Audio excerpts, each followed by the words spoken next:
to City Council meeting. This is February 20th, 2024. Time is now 5:30. I want to recognize that we have Councilmember Saxton, Councilmember Sophie Paul, Councilmember Jackson, Councilmember Scadden, and Councilmember Joe Paul. I don't see our youth council member, so we'll excuse her tonight. We've asked Randy, Councilmember Scadden, if he will go ahead and lead us in a moment of silence and a pledge of allegiance. Randy? If you can all just have a moment of silence with us.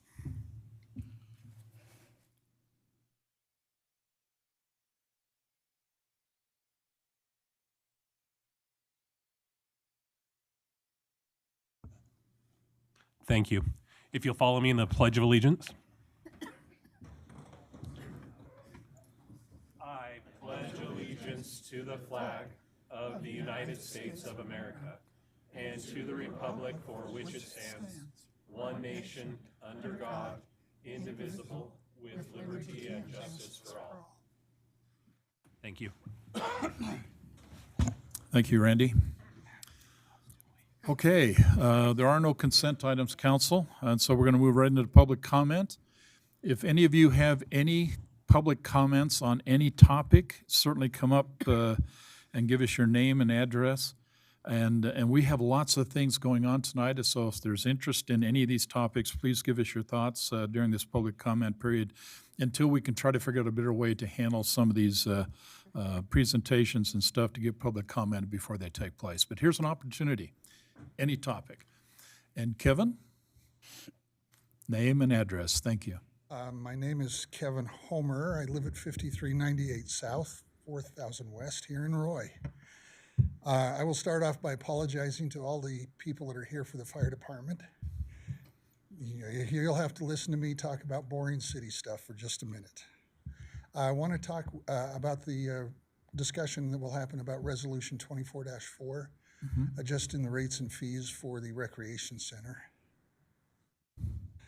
One of the things that is going to be adjusted is adding some EBT charges to the various tiers of membership for the recreation center. And it seemed like, I just was wondering if I could get a little bit of explanation why it seems to be just a little bit high.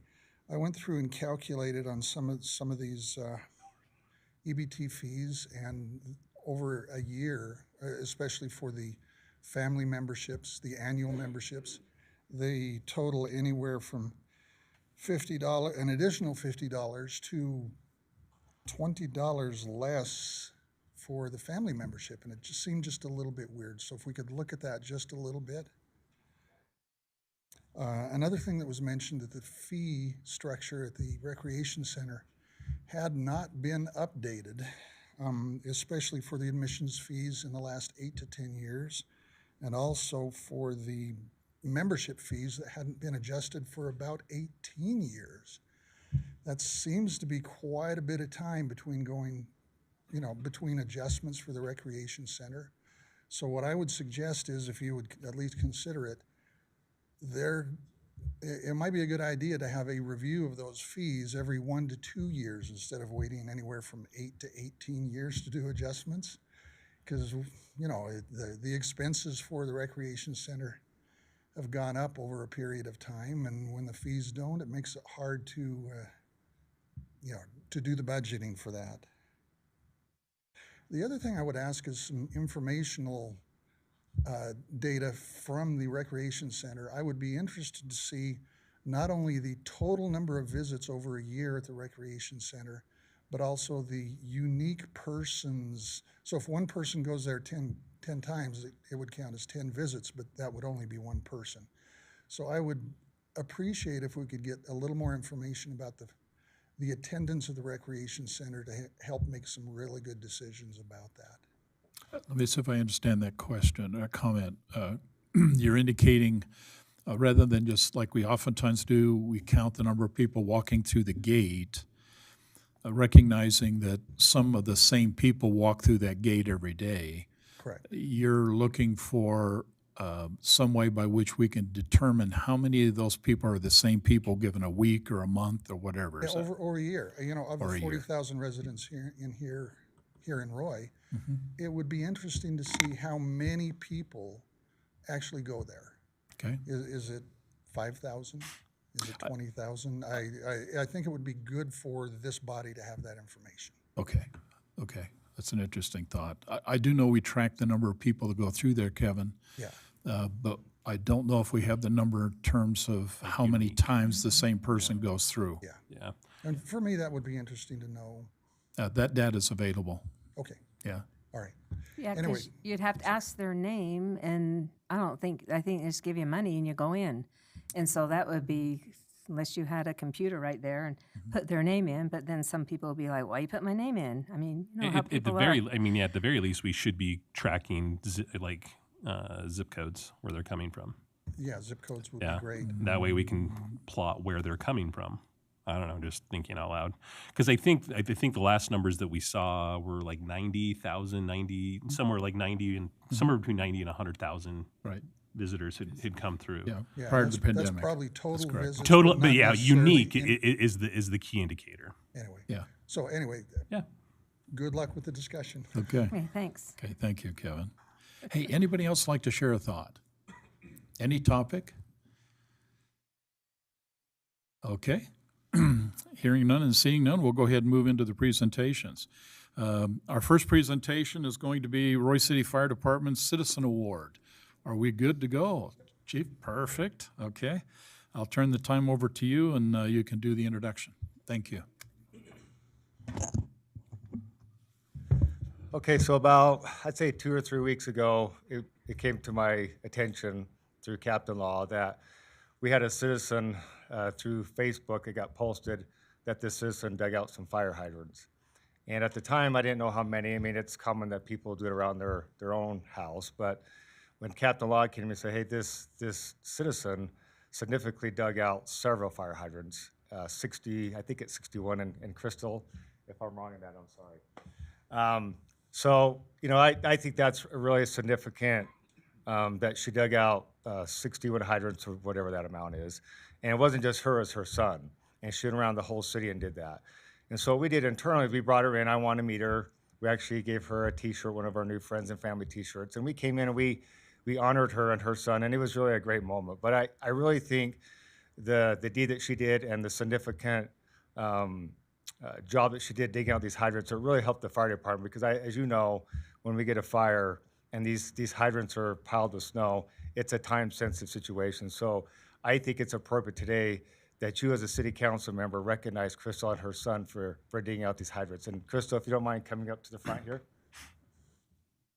Yeah. Remind me your son's name. Toby, come up for Toby.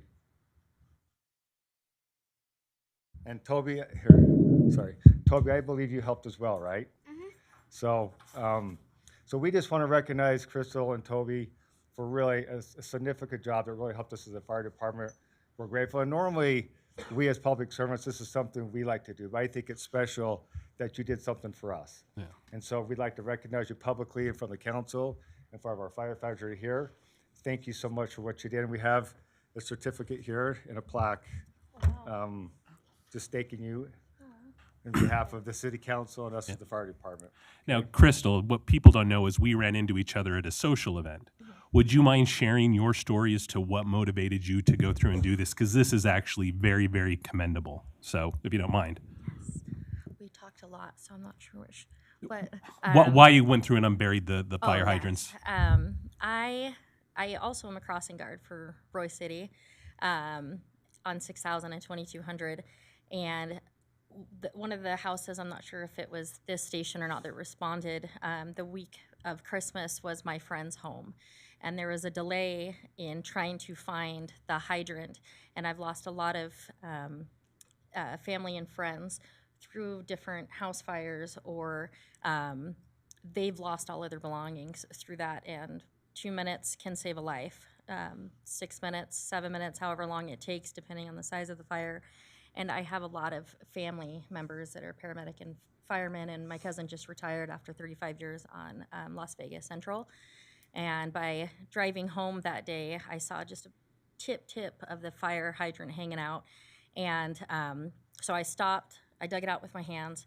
And then as I was driving home, I saw another one. And I was like, they can't find me. So then I ran home, got my shovel, and in between, I'm sick, so I do treatments at the hospital 5 days a week as well. So in between doing the crossing guard and then doing my infusion treatments at the hospital and then coming back, we were able to, after I picked him up from school, we were able to knock out 61. You're right, I have OCD, so I count. And then on the way home, it was just nice, and Toby was saying before he was school, you did that one? You did that one? You did that one? It was nice, and just to know, and since then I follow the Facebook pages. There's been you guys mentioning on Facebook about getting to the fire hydrants we haven't had a big hit with the snow, but if there's a small piece to give back, I want to be able to do that and show my boys what we can do, and we just go by, be the good. And so we just wanted to help you guys out in the way that we could. And this is normally, I tried to stay quiet, but I had put a post on Facebook because there's elderly or people like me, and once I have a treatment day, I'm like, I can run 10 miles, and then I regret everything I did the following day. That's what I do at the gym, so I can So relate. I'm like, so tired, but there were so many people that private messaged me that said, my husband can't do this, we're disabled, we can't do this. And then I just went snaking up and down the streets, stopped, went and did what I did, went back, and we did it until the sun went down. So it was just, thank you for recognizing a small thing that we did. This is like huge for us, but it's to show my son for the day that his mom's not here, what happens when you can be a good person. Thank you thank so you. much. Thank you. That is awesome. Great work. Yes. Yeah. Anyway, just thank you so much. Thank you.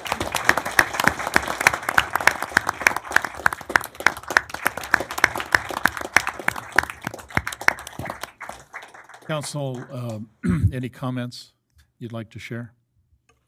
It's awesome. Well, how old is your son? Like 10 or 11? 10. Yeah. And so does he go to municipal? No, he goes to Voyage. Oh, okay. I just picked the closest spot with Mr. Baker to his school. So did you go around did you get a map, or you just, every red top of a fire hydrant, you stopped and did it? I'm sorry, I'm not sure if this was that.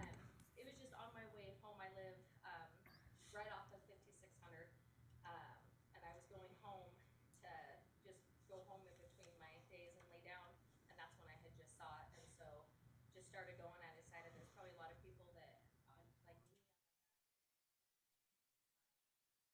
Just started.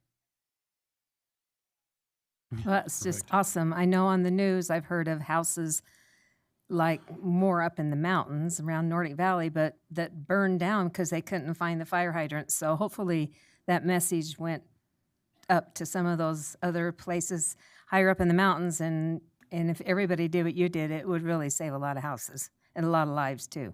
So that is awesome. Yeah, Crystal, Toby, thank you so much.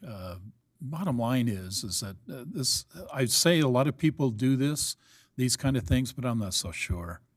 I think it takes an exceptional individual and particularly exceptional family to go the extra mile. And I don't think you did it in large parts that you would find any recognition at the end.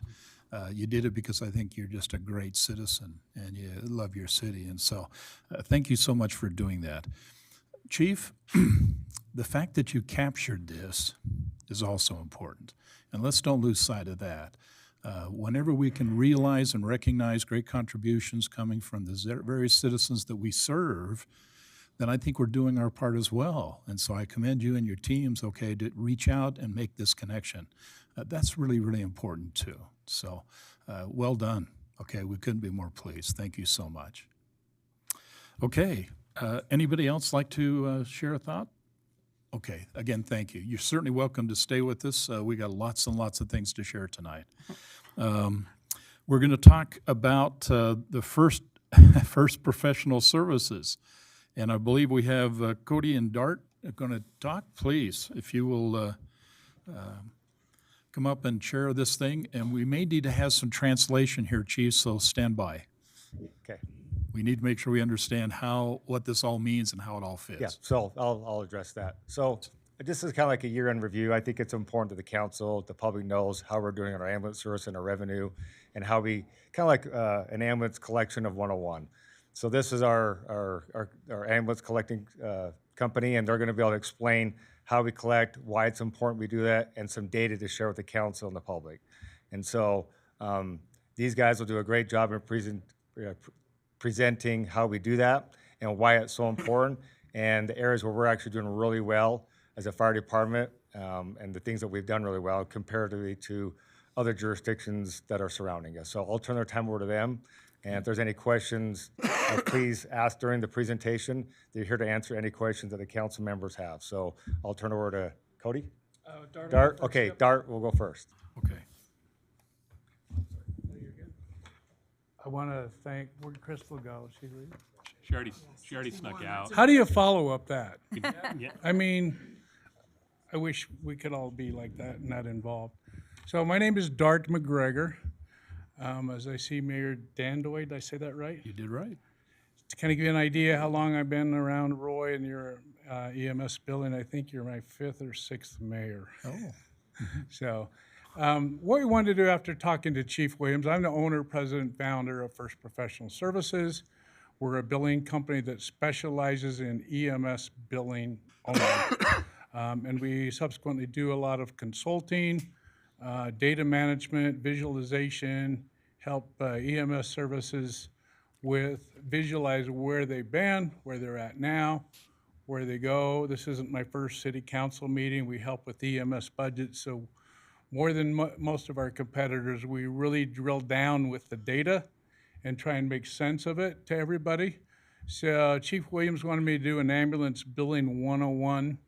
I'm assuming you know nothing about ambulance billing, so we'll start there, and I'm sorry if it's redundant. We brought EPCR, which is, there's a lot of acronyms in EMS billing. EMS is Emergency Medical Services.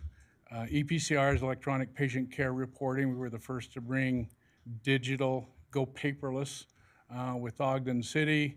We have clients from Brigham to Ogden. Almost everybody in Weber County is our clients. South Salt Lake, Saratoga Springs, clear down to Millard County.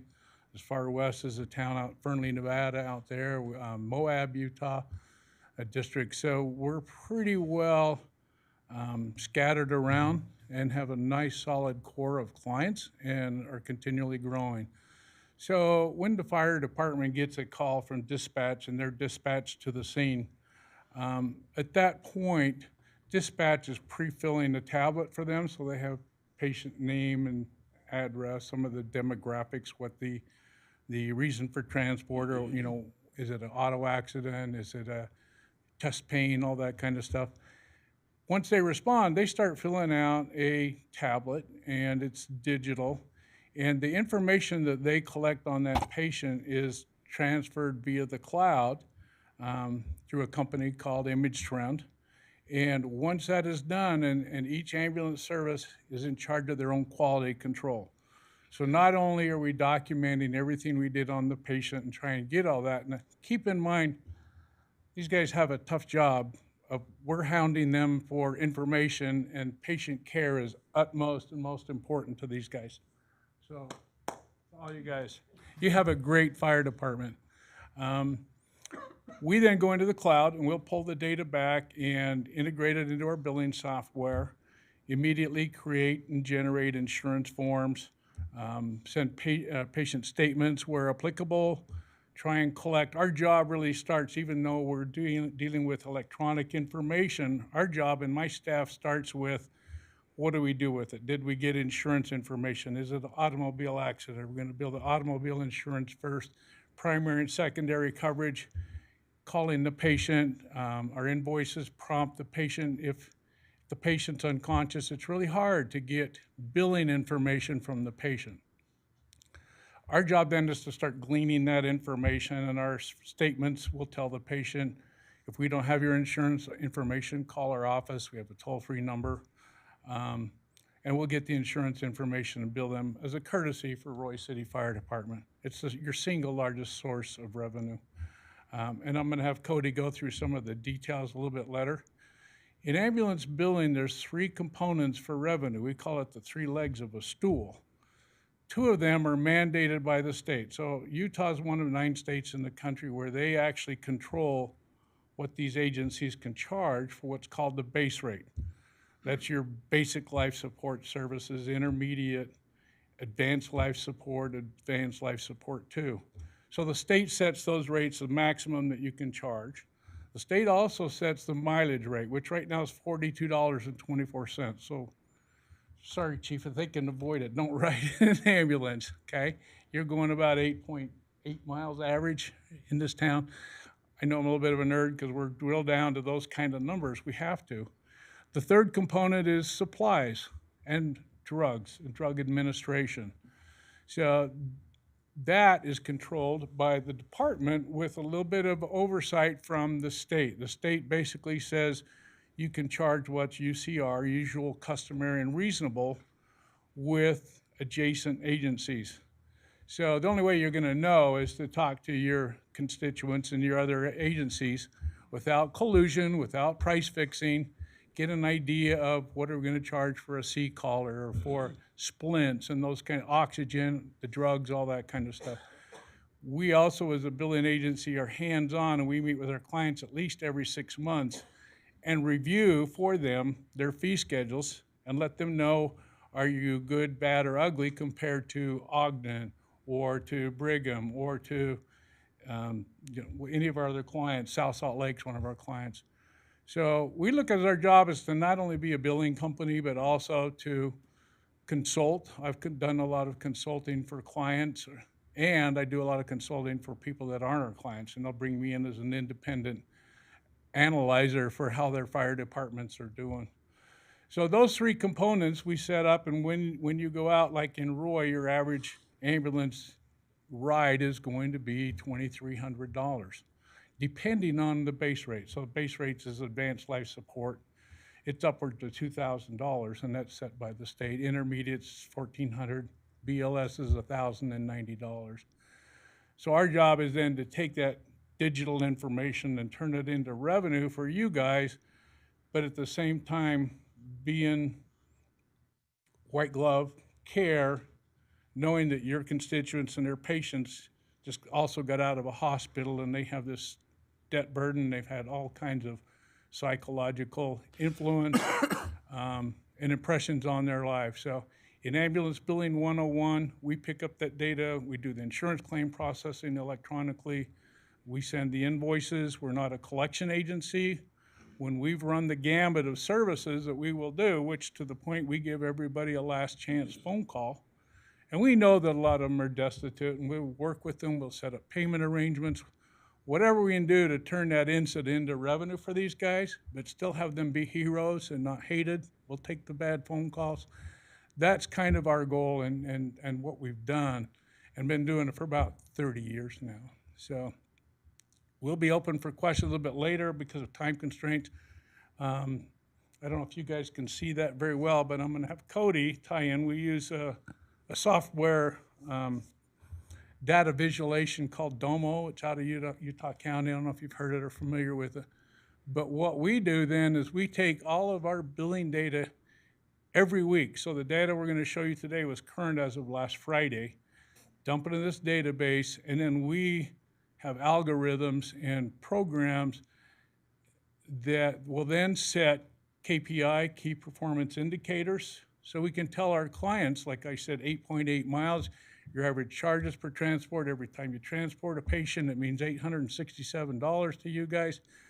We have all of that information that is available, which becomes a guideline for Chief Williams and your admin people to, I know a lot of our clients, like Chief Matthew up in Ogden, he takes his laptop into their monthly revenue meetings for all the departments, and he opens up and he has instantaneous information. We make him look smart. He's actually pretty smart. So with that, I'm going to turn the time over to Cody. If you can't see that very good, you're welcome to come over here and sit or stand. We'll see I how got it my goes. glasses, so I can see. I brought my glasses, I can see. Oh, I didn't realize that was gonna be all bumpy. Hi, council. Thanks, Dart. He's my dad. Who's the better looking one? Well, I was just gonna say, Okay, I'm plugged in. I don't know if that'll turn on. I don't know how well you'll be able to see it. What I wanted to do here is just provide kind of a brief state of the union of Roy City Fire Department financially. So it's kind of hard to see all this data. Maybe what I'll do is zoom in and I'll go card by card. So we've partnered with Domo. They're a data visualization and management company. It's very valuable. We realized early on that we have a lot of data at our fingertips, but it's not very valuable if it's not digestible for our fire departments, for our clients. So we upload this data to we upload our data to these dashboards every single Monday. So every single week, Chief Williams, for example, can log in and he can see all these key performance indicators essentially in real time up to the previous week. There's a lot of metrics that go into how a fire department is performing. Many people tend to ask, well, what's your collection percentage? But there's a lot more metrics that go into it that we like to track to truly digest how they're doing, as well as allow him as a fire department to make informed decisions in real time, as well as identify any red flags or opportunities as soon as possible. So if it's easier, would you guys like me to zoom in? Does that help? that's better. Okay, we'll kind of fly through these. There's a lot. We could spend hours in this, so I understand because of time. We're kind of give you like the mile high view. To back up real quick, going off the mile high view, Roy City Fire Department has been one of our best performing fire departments financially, easily the last 5 years, I would say. Continuously without fail, the fire department's run. It's a well-oiled machine, and the money kind of continues to just come in. I would say over the last 10 years, the average annual growth rate for Roy City Fire Department is 10 to 12%, if that gives you an idea, which is very good. Considering some of our other clients, this is. I want to interject here.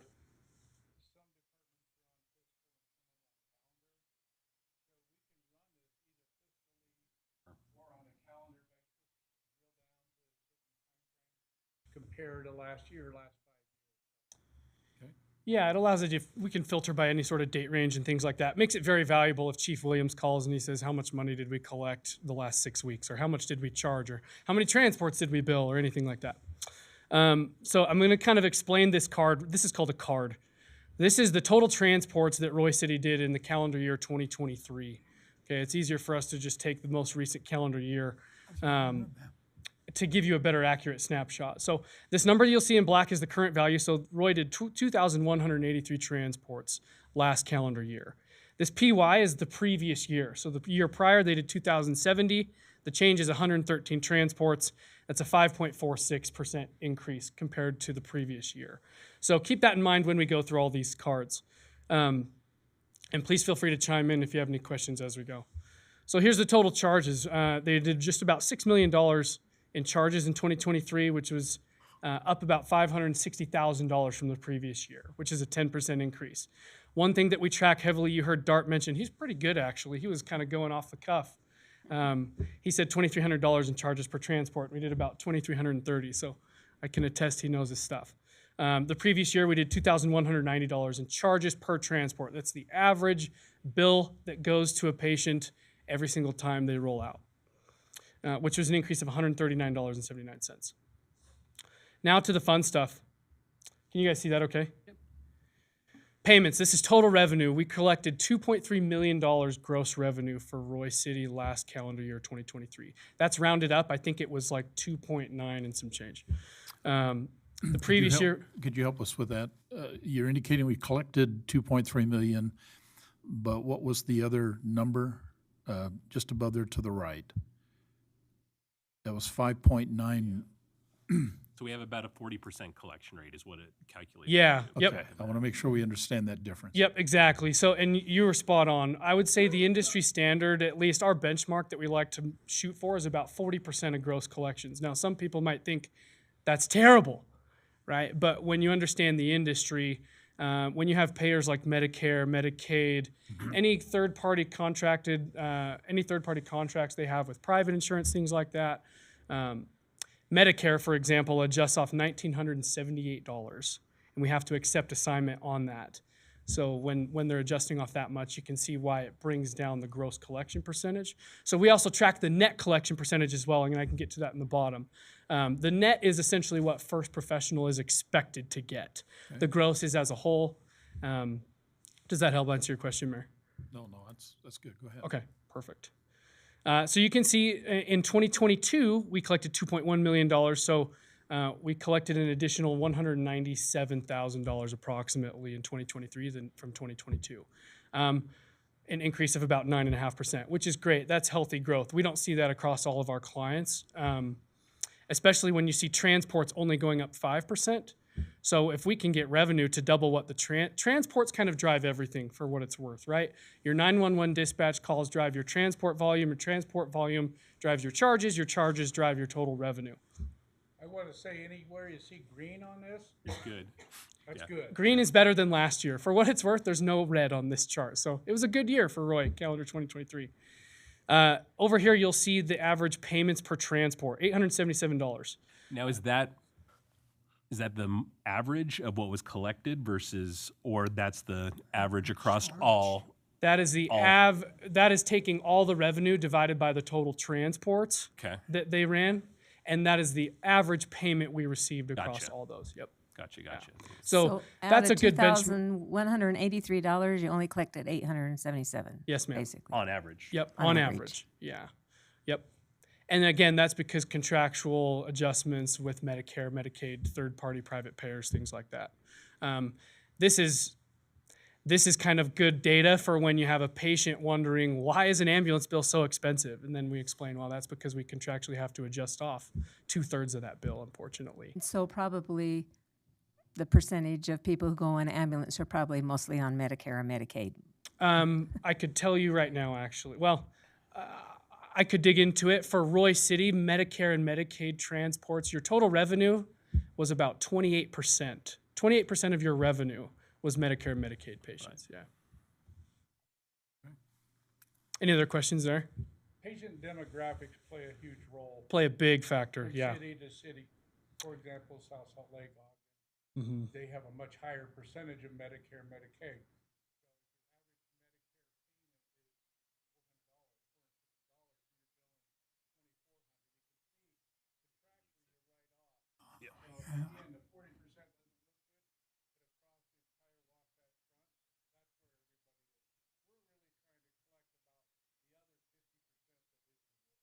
Yeah. Does that make sense? So if somebody doesn't have insurance, obviously you don't know that when you pick them up because That's correct. Yeah. Yeah. So essentially, what happens is we get the data from the billing or from the fire department, right?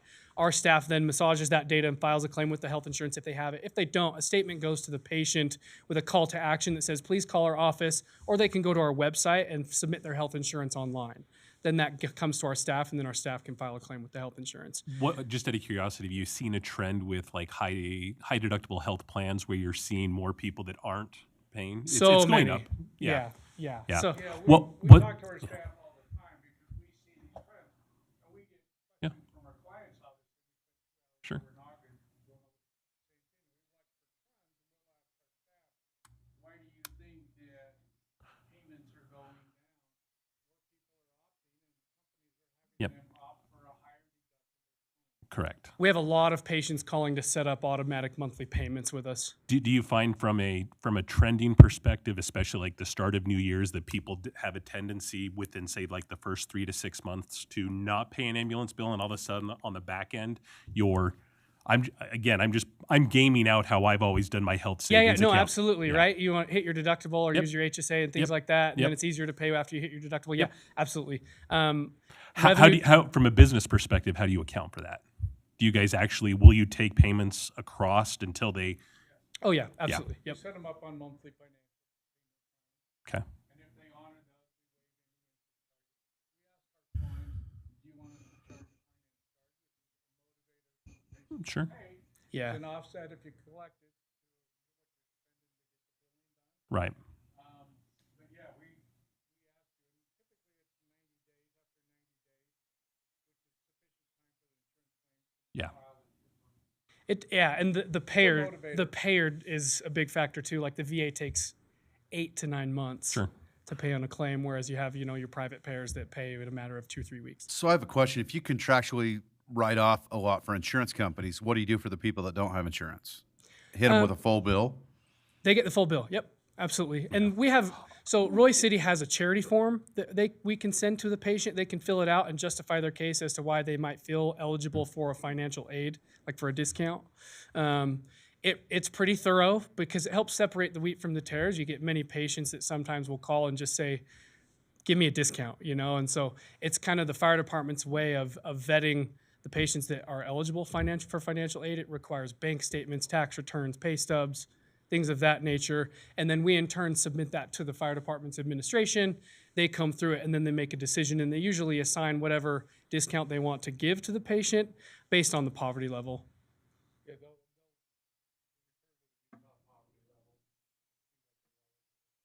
Because obviously, there's probably some families, somebody who's maybe terminally ill, maybe could be transported 2 or 3 times. Right. Oh, it's very And so common. do they get like a Dialysis discount? patients, things like that. Yeah. Yeah. Yes. No, ma'am, no it's the discounts. same price no matter what. Yes. No punch cards, huh? Yeah. So, Frequent flyer mileage. yeah. Yeah. Yeah. So what, Yeah. so you said Yeah. that the minute the dispatch sends it, you said it goes to a cloud. What if it's false alarm? Because we get lots of false alarms. Yeah, Roy City only transports just under 50% of their 911 calls. So you're not getting paid on any of the dispatch calls that they're responding to. We are only eligible or able to send a patient a bill If it's been, if the patient's been transported. yeah. They can decline the service if they'd Sign like. the form and say, I refuse to go. Yeah. We always advocate on the side of It's caution, of documented course. for their Yeah. protection. Right. Yeah. Okay. So you see, that helps us a lot when it comes to budgets. We track the percentage growth in transports every year, and we know, okay, on average, if we're collecting this much per transport, it helps with budget projections and things like that for future years. This is just a simple metric. We track how many miles per transport Roy City rolls every single time they roll out. So Dart was pretty good. He said 8.8. It's 8.38. So he was off by a decimal. Again, that helps when it comes to financially. When you want to know if it's $42.24 per mile, you multiply that by 8.38 miles, and now you know how much the bill is going to be for mileage charges. This is supplies per transport. So I'm going to zoom out a hair if you guys can see both of these. Can you guys see that okay? Maybe I apologize. I'm on like my touchpad, so it's hard to zoom in and out. We'll just do this. So one thing that we track heavily, Dart mentioned that there's 3 legs to the bar stool of ambulance billing revenue. One's the base rate, one's the mileage. Both of those are regulated, mandated by the state. The third is supplies. Supplies is the one metric that the fire department has control over what they can charge in their fee schedule. This is all of your disposable supplies, if you will. Gloves, C-collars, bandaging, you name it, right? And drugs. And medications as well, correct. So one metric that we track is how much of those charges per transport are supplies, right? And this helps factor into the revenue and things like that. So on average, they're charging $318 per transport. In total, we charged about $820,000 in billable charges for supplies last year. And again, those are more metrics for their interdepartmental operational tracking. And then you can see here, this is what we were talking about, gross and net collection percentages. So the last year we collected 76% of net. The previous year was 78%. I'll throw this asterisk out here. You can see on this dashboard, everything's green. This is not the case for many current First Professional clients that are your neighboring departments. And I only say that to paint the picture that Roy is operating financially well compared to some of your neighboring departments. Invariably, if we see red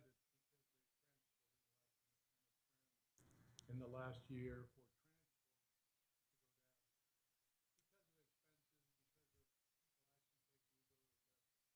we call it POV.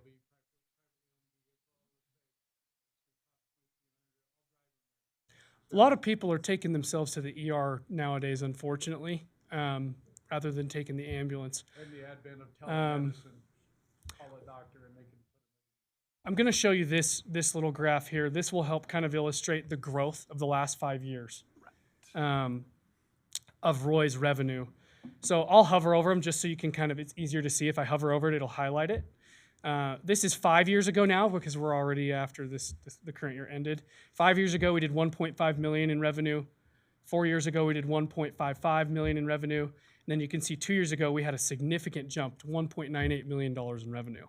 And then the year prior to that was $2.06 million in revenue.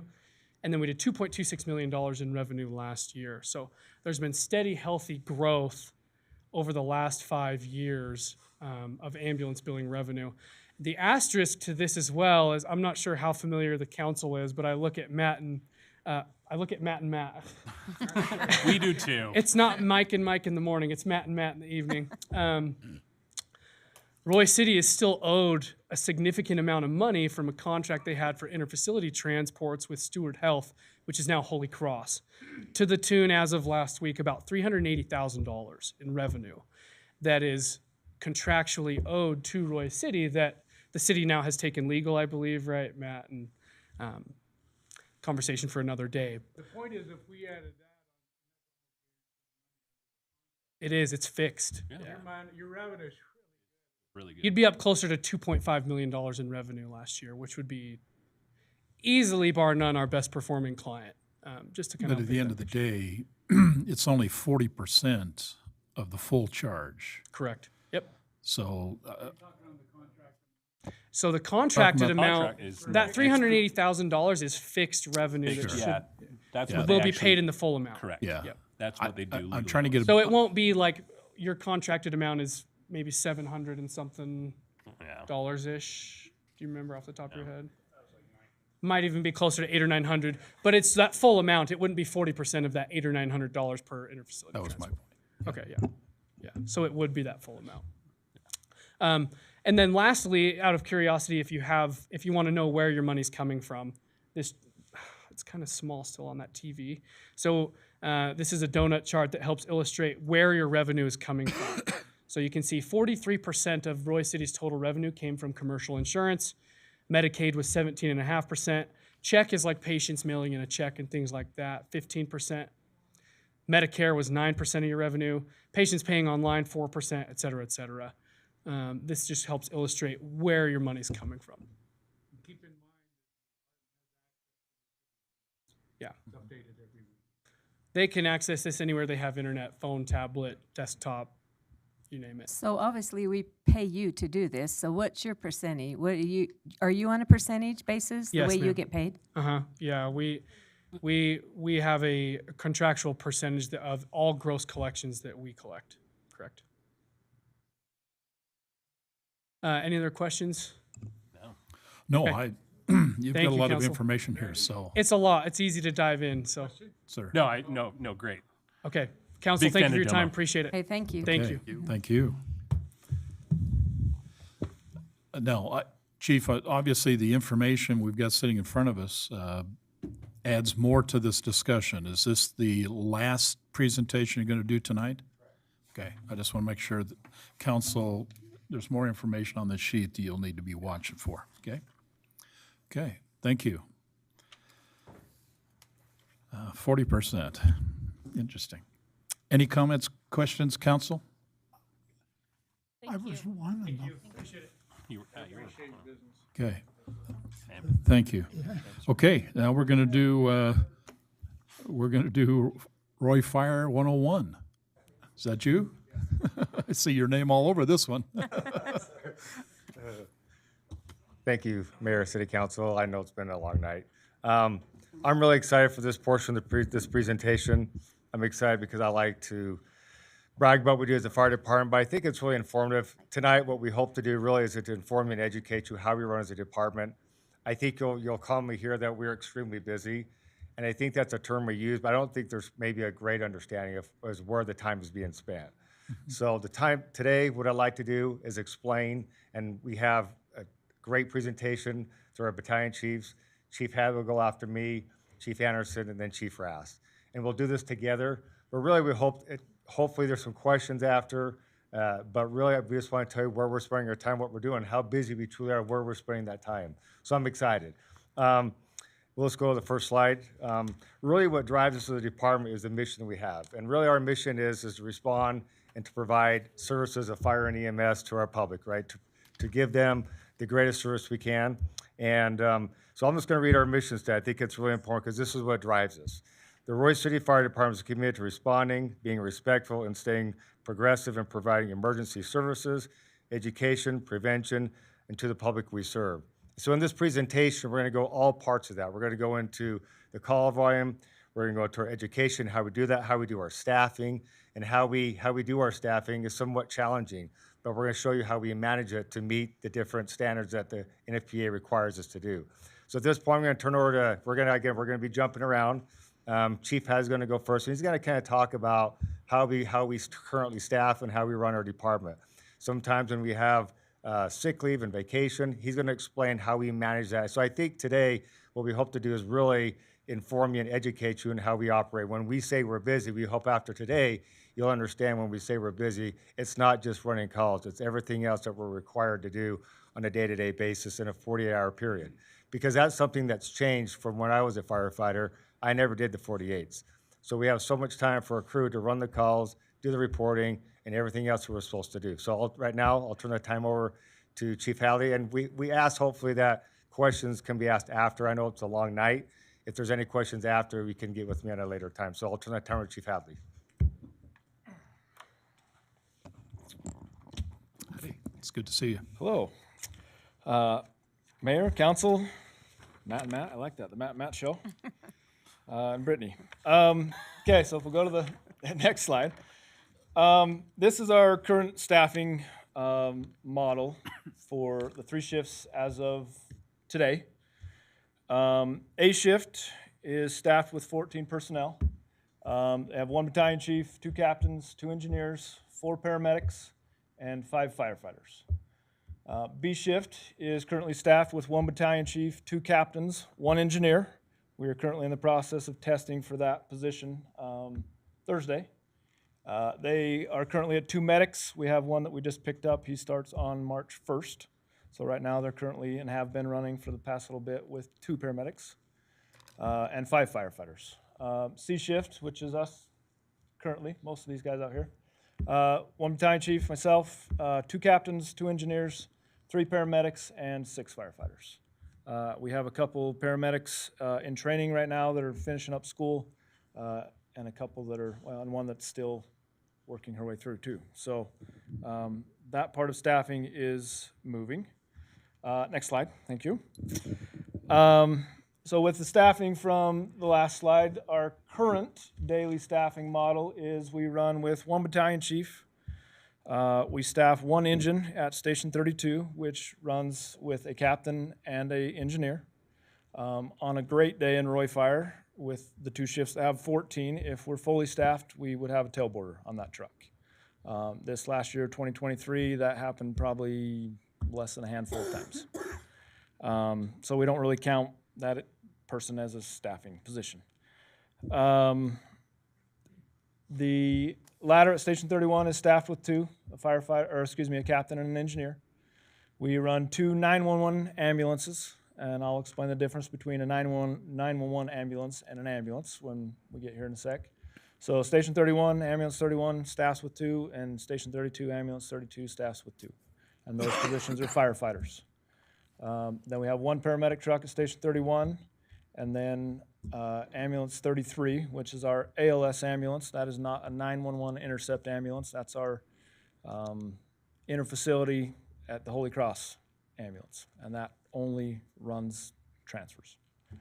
That, on a great day, is staffed with 2. One of those has to be a paramedic. So on a great day in Roy, 14 people on shift if we're fully staffed. Now note that our engines and our engine and ladder is cross-staffed or jump-staffed. That means when we get a fire, our 2 firefighters on the ambulances jump-staff to those engines. And then those ambulances are then out of service when we have fire calls. So we rely on automatic aid from our neighboring departments to sustain us while we're on those calls.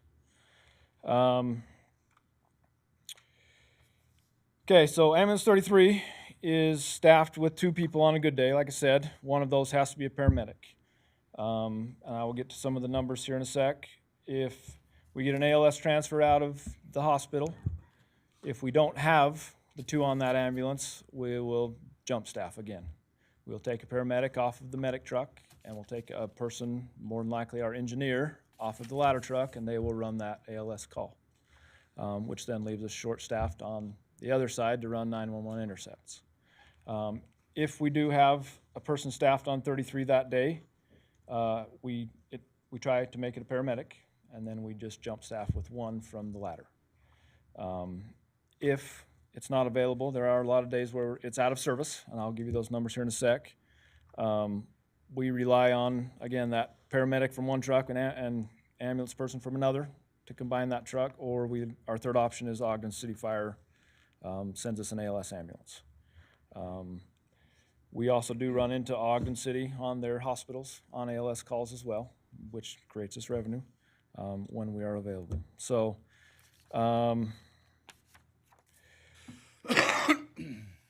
yeah, so jump staffing trucks does negatively affect us on our ISO rating, which is our insurance services office rating, and BCRAS will talk about that here in a minute, which affects our residents. Next slide, please. So with our current staffing, our standard operating day at a minimum staffing for us, which our policy allows, is 11. Okay, so that is the 2 people on the ladder, 2 people on the engine, 2 people on each ambulance, 2 people on the medic truck, the battalion chief, and 1 paramedic on ambulance 33. That's our minimum staffing, if we can get it. Know that our SOPs allow for the 2 vacation slots per day, which we anticipate our people taking some days off. We project for sick calls also. So we staff with a minimum of 11. We like to have 12. The numbers I just gave you was 12. But at a minimum, we run at 11. And that is cross-staffing ambulance 31. We call it 31.5 when we don't have the staffing for 33. So, next slide. Here are some of our numbers. Oh, did we miss a? Nope, go back one, I guess. There it is, sorry. So the numbers for 2023 that make up our staffing at that 11. Last year we had the mandatory 18 people for a total of 260 hours to put us at the minimum of 11. Of those hours paid, we paid out 7,572 hours of overtime on 235 days out of last year to put us at minimum staffing of 11. Of those, we ran at our running our minimum staffing of 11, which takes that ambulance 33 out of service completely, was 196 days that ambulance was not staffed. So this puts 169 days that it was staffed. 40 of those days we had 2 people to staff that ambulance, which is great for us. So 129 of those days we had to cross staff and jump staff with other people. So any questions on my portion? One Sorry. comment, no, you're okay. One comment, the 833, the reason why that had to come into service back in the day was because of the ER. So the ER mandates to do ALS transfer, so a paramedic has to be on that. So that's why that 833 is so important. And to take those transfers out of that ER, because that's why we had to put it in place back in the day, is because the ER requires. So we hold that license to that ER, just like Ogden City holds the license to all the transfers that come out of McCady and Ogden Regional. So that's great revenue if we can staff it. So that's why we have to jump staff it, because it is our responsibility to take the transfers, all of them, out of that ER. So staffing becomes an issue, and that's one way we manage it, is we have to take people off of a fire truck or where we can get the people to meet that requirement of 833. So that's why it's significant when it is not in service, we're missing out. If we're at minimum, we can't staff it. We can't Which go- ER is it? The Holy Cross ER. So yeah, we're required, we have that, we get all the transfers out. Now, if we can't meet that, that's what Ogden City would have to come in and take it, because they have to transport them. So it's significant when we can't staff it, but we try to, and we manage that by moving people when we can. So I just don't know if we need to clarify that, but. And I think it'd be helpful if you can, at this point, just define why you can't staff it. Well, between vacation days, sick calls, trainings, and being short-staffed. So this is not about recruitment. You have plenty of people to recruit. This is about you don't have the numbers of firefighters, paramedics, and. For that day, yeah. For the, yeah. Yeah, so for like, each day that's staffed. like you should account for the vacation slots, that dumps it, that decreases it. If you get a sick leave, if you get someone who's injured, those are all factors that we have to try to factor into this. How do we manage the staffing to meet the needs of the department and the calls? So, but we do a really good job with it. I mean, I know the data showed, but this is just the data that we have that we pulled. There's a lot of days where we can't do it, but we do a pretty good job of meeting those requirements the best that we can with what we have. So, Okay. So Yeah. when you're on the A shift, do you like change every year, or you're just on the A shift forever? Well, it can rotate, but for the most part, you're there. Okay, so I you mean, don't, yeah, okay. Some people move, but we move. I mean, like myself, I was on A shift back the first part of this year, and then I rotated to C shift. Jake moved to B shift. Shane moved to A shift. So we do move players here and there, but it's for the most part that's your staffing. So it becomes like your family anyway, like, right? Yep, absolutely. So what usually constitutes overtime? When we get below that minimum number, or when we're below 10. And then people just come in and have to fill in to. Yep. So we page it out through our staffing app that we have. Part-time staffing helps fill in a lot of those days, more than likely, where we don't pay over 11 people, I guess is what I'm saying. We don't overtime over 11. Once we get to that 11 number, that's where we stay. So, Okay, Chief. Good. good? Yeah, good information. Thank you. Okay.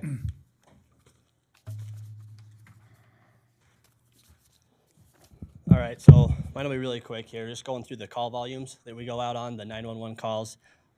We have up here just our last 3 years, and you can see it's pretty consistent, right at 6,000, right around 6,000 calls a year, which does average out to 16.4 calls per day per a 24-hour shift.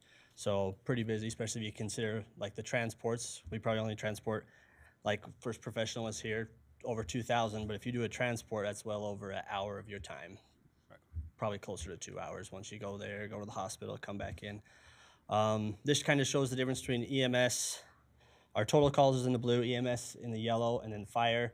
Obviously, we run a minimal amount of fires, but then there's kind of the discrepancy in between the two, and that's like power line problems, carbon monoxide, smoke alarms, you name it. Here in a couple months, we'll be ducks in the little storm grade stuff, like calls like that we go out on. So, so far this year, they just busted out of here on their 944th call of the year, which is actually up to over 18 calls per day so far. So we keep that up this year, which we may, I don't know, but that would put us flirting with 7,000 for this year. So this year's off to a really busy start. The next slide is just kind of every time that call goes off, those 16 times a day. These are kind of some of the options. It's just kind of a cool little graph of, and this is for the year 2023, the different calls. You have anything from choking, animal bites, traumatic injury, pregnancies, stabbing, gunshots, and so that's just the variety of stuff that we go on. It's just. yeah, so this is something as a fire chief. I mean, we're expected to be 100% perfect on these calls. I mean, I know we're not all the time, but you can see there's like, I believe there's 33 to 36 calling cards that we could instantaneously be called on. Like at any given moment, we have to be experts in all. So I think it just speaks to, for me as a fire chief, what our firefighters do, what they're expected to do. They don't know if it's a fire, they don't know if it's a hazmat, a rollover, a gunshot wound, a stabbing. I think it's really important. That's why here, as I get to brag about my firefighters, the challenge it is for them to be response ready at any given moment and to do a really good job of because we're expected to. Failure is not an option for us, right? So I brag about our firefighters that out of all these calls they have to do and that they do a phenomenal job. It is interesting to see all the calls come in. Yeah, it I have all is. the notifications Right. come up on my phone, and to review them is pretty interesting. So again, I just want to take this moment that being a first responder for years and years, our firefighters do an exceptional job in all these things that they have to be professionals on what they do. And rarely, if ever, do you hear any flack or mistakes that they make. Right. And so again, it just goes to the industry. it's changed. It's not like the old days where we just run on fires and a few medical calls. The dynamics of what the fire service has become, we're now doing way more than what they've ever been asked to do ever before in the time of being a firefighter. And that's the evolution of what we've had to become. When do we ever think we're going to be hazmat people? Well, that's what we are. Tech rescue. That's all evolved into what these firefighters and what we're expected to do. Rollovers and all the different airbags. So again, into the training, what we're expected to be, it's more, the expertise is at a higher level than it's ever been. And so I think I want to give that perspective of that, yeah, they could be dispatched to any of this stuff at any given moment, and we have to go in and take care of all of it because we're expected to. And we do a phenomenal job. So I just want to give that clarification. No, I was going to say, this is a fantastic segue for the next slide. Okay. I have the slide deck. So. I just had to give my 2 cents. You're good. No, that was good. Thanks, Chief Williams. And that kind of plays into, like, we have to have training on all this as well, too. And that's what Chief Rast will discuss here shortly. This is just kind of a comparison to other agencies around us. North Davis Fire District, which is Clearfield, West Point, Sunset. They have a 2-station department, very similar in manning as us. They run approximately 4,222 calls per year. And these are just the average of the last 2 years. So that's how I got these numbers. South Ogden Fire, they have a 2-station department. They're running 2,750 calls per year. Northview, also a 2-station department, 3,181. Weber Fire District, they have 6 departments. They're spread out a lot more. They have up in the valley, out in Hooper, stuff like that. But they run less calls per year than us with those 6 stations. Yeah. So, and then I put Ogden Fire on here as well, which is known as, I'm obviously one of the busiest in the whole state. And they run 20,800 calls per year. That's with their 6 stations, 8 ambulances. So that's just a little over 3 times as much as us. And they have 3 times the manning, 3 times the station. Yeah. I've looked up the census, and Ogden Fire is protecting just a little over 83,000 people. And they do that with 3 times the manning of Roy City, which we're hovering right around 40,000 people that we're protecting. So those are just kind of interesting comparisons there that Roy City is, I mean, hands down, ambulance to ambulance, personnel to personnel. We're just as busy as Ogden and busier than anybody else in Weber County by far. So that's all I got. Okay. Interesting. So what if someone's injured so bad that you have to transport them to Salt Lake? Do you ever have to do that? Yeah. I mean, who makes that call? So a lot of times it's like with pediatric issue, like we go there and they're like, hey, we need to go to primaries. And we really rely on the parents when it comes to that. If they know that they're going to go to McKay and just be sent out to primaries, then we'll just go right down to primaries with it. We have a lot of times with vets, they want to go right to the VA. It's kind of up to us to make that assessment, like, is this urgent, that they need to have some life stabilization here in McKay, Ogden Regional before going down there? Or if we feel comfortable enough to take them down there ourselves. But yeah, we go to Salt Lake pretty So regularly. who decides what hospital? I had the pleasure of getting transported to Davis Hospital. And so they just said, this is where we're going. So first, And so yeah, I was just wondering who says you go to Davis, McKay or Ogden Regional, or if the patient's conscious and GCS, or they're alert and oriented, so we call it GCS 15, they know where they're at. They're oriented to the person, place, and time. It's their choice.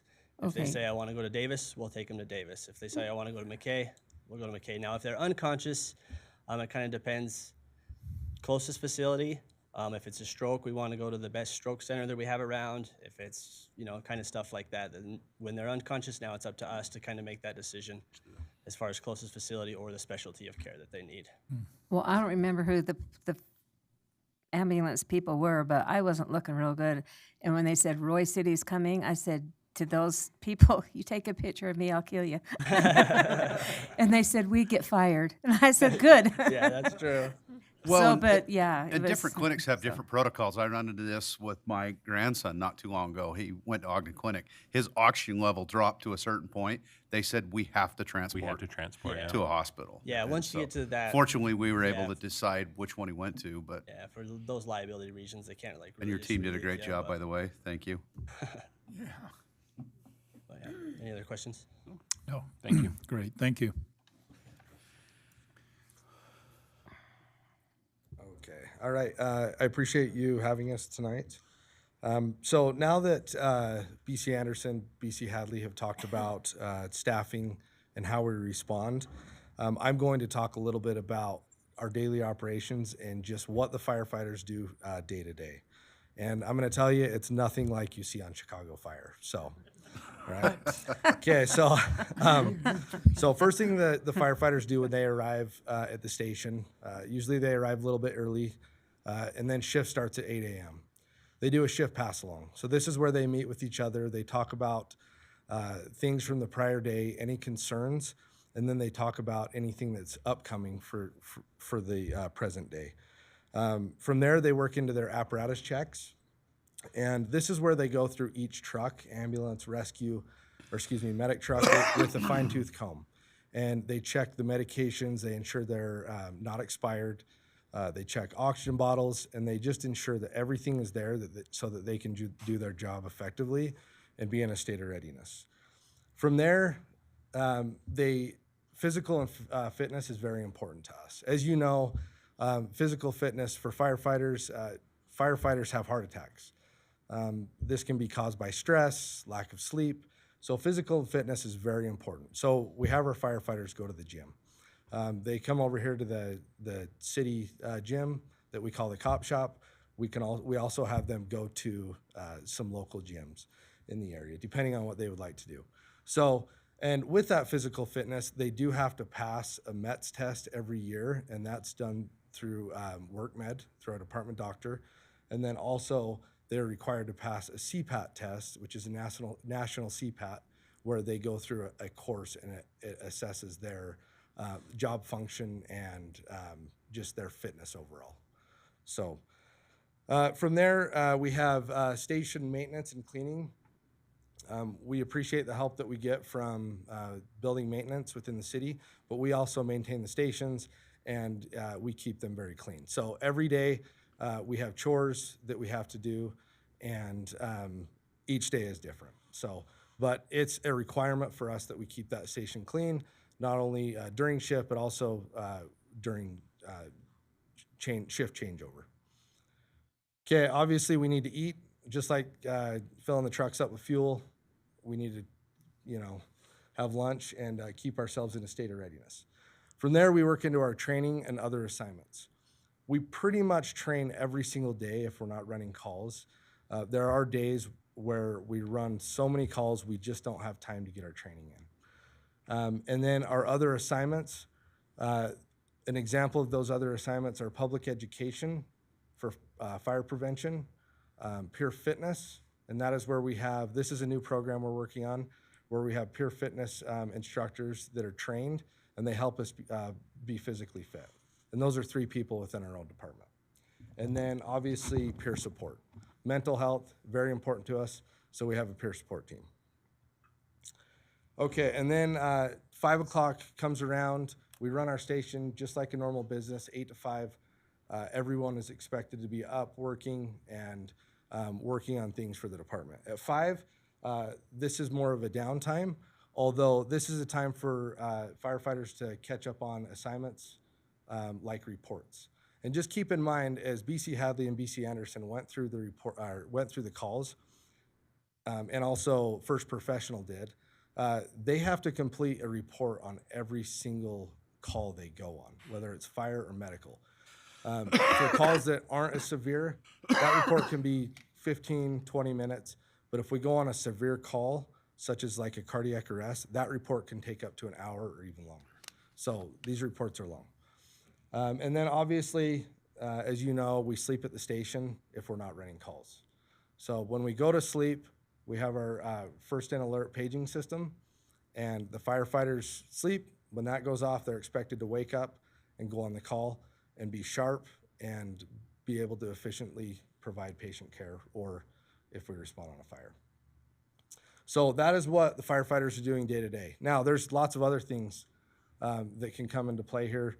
Tours, we have a lot of elementary schools contact us, and they come to the fire stations. We also go to elementary schools to eat lunch with them. So there's all kinds of different stuff that we do throughout the day that's not in this schedule. So, and then below, I just added the average calls per day for the last 3 years. So with that busy schedule, and then we add 16.5 calls per day into that, so quite busy. And honestly, the firefighters are very efficient, and they do a great job. What's your average time per call? Do you have that? I would say just on average, because we do have longer transports from Roy if we're not going to Davis. So I'd say our average call is about an hour. Yeah. So, Do your BCs do your reports, or who does the reports? so the way that Oh, ouch. Oh. I saw some heads go up in the back. Welcome to the party, guys. So the way that it works is we have the ambulance crews, and the ambulance crews, they have assignments, and same with the medic truck. They have a tech and a driver. So the tech is the one that does the reports. So for any given day, the tech will do all the reports for that day at that station, just for BLS calls. And then if the medic truck goes with them, they will complete the reports if they transport with the ambulance. And then the same thing with Station 32. That tech on Ambulance 32 does all the reports, medical reports for that station for the day. Okay, so at 16 calls a day, that's 16 reports. Yes, yeah, Okay. yeah. And then if there's fires, our engineers do, we call them ENFers, and those are the fire reports. Okay. 2 reports per call. Yeah, yeah, 2 reports per call.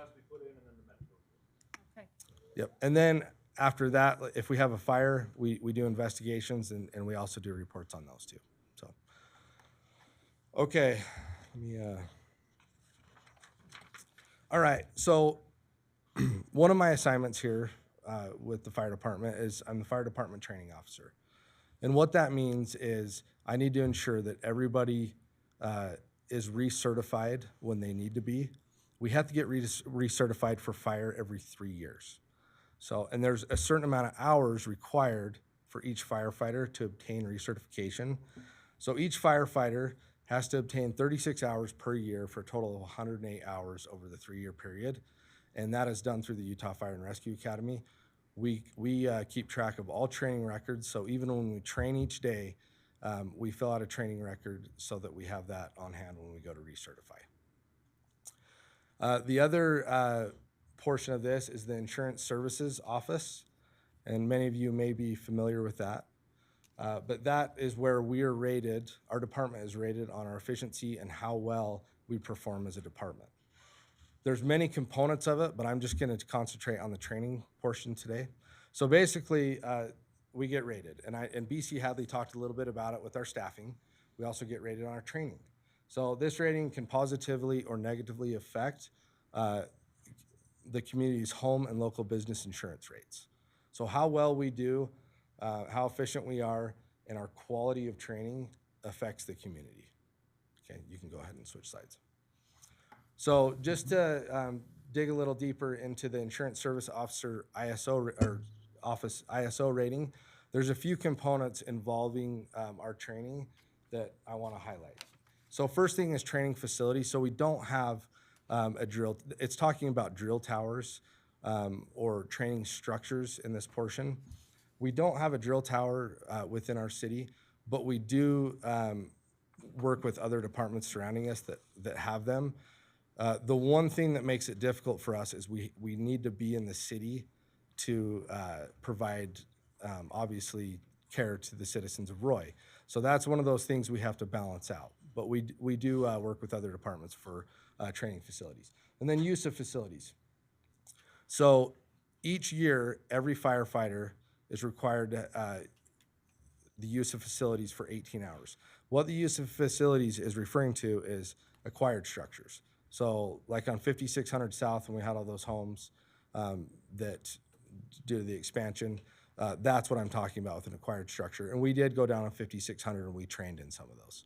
So that's what it's talking about there. Company training, we refer to the shifts as shifts here at Roy, but they're also companies. So company training, every month, each company should be going out and spending 16 hours training to prepare themselves to respond to calls.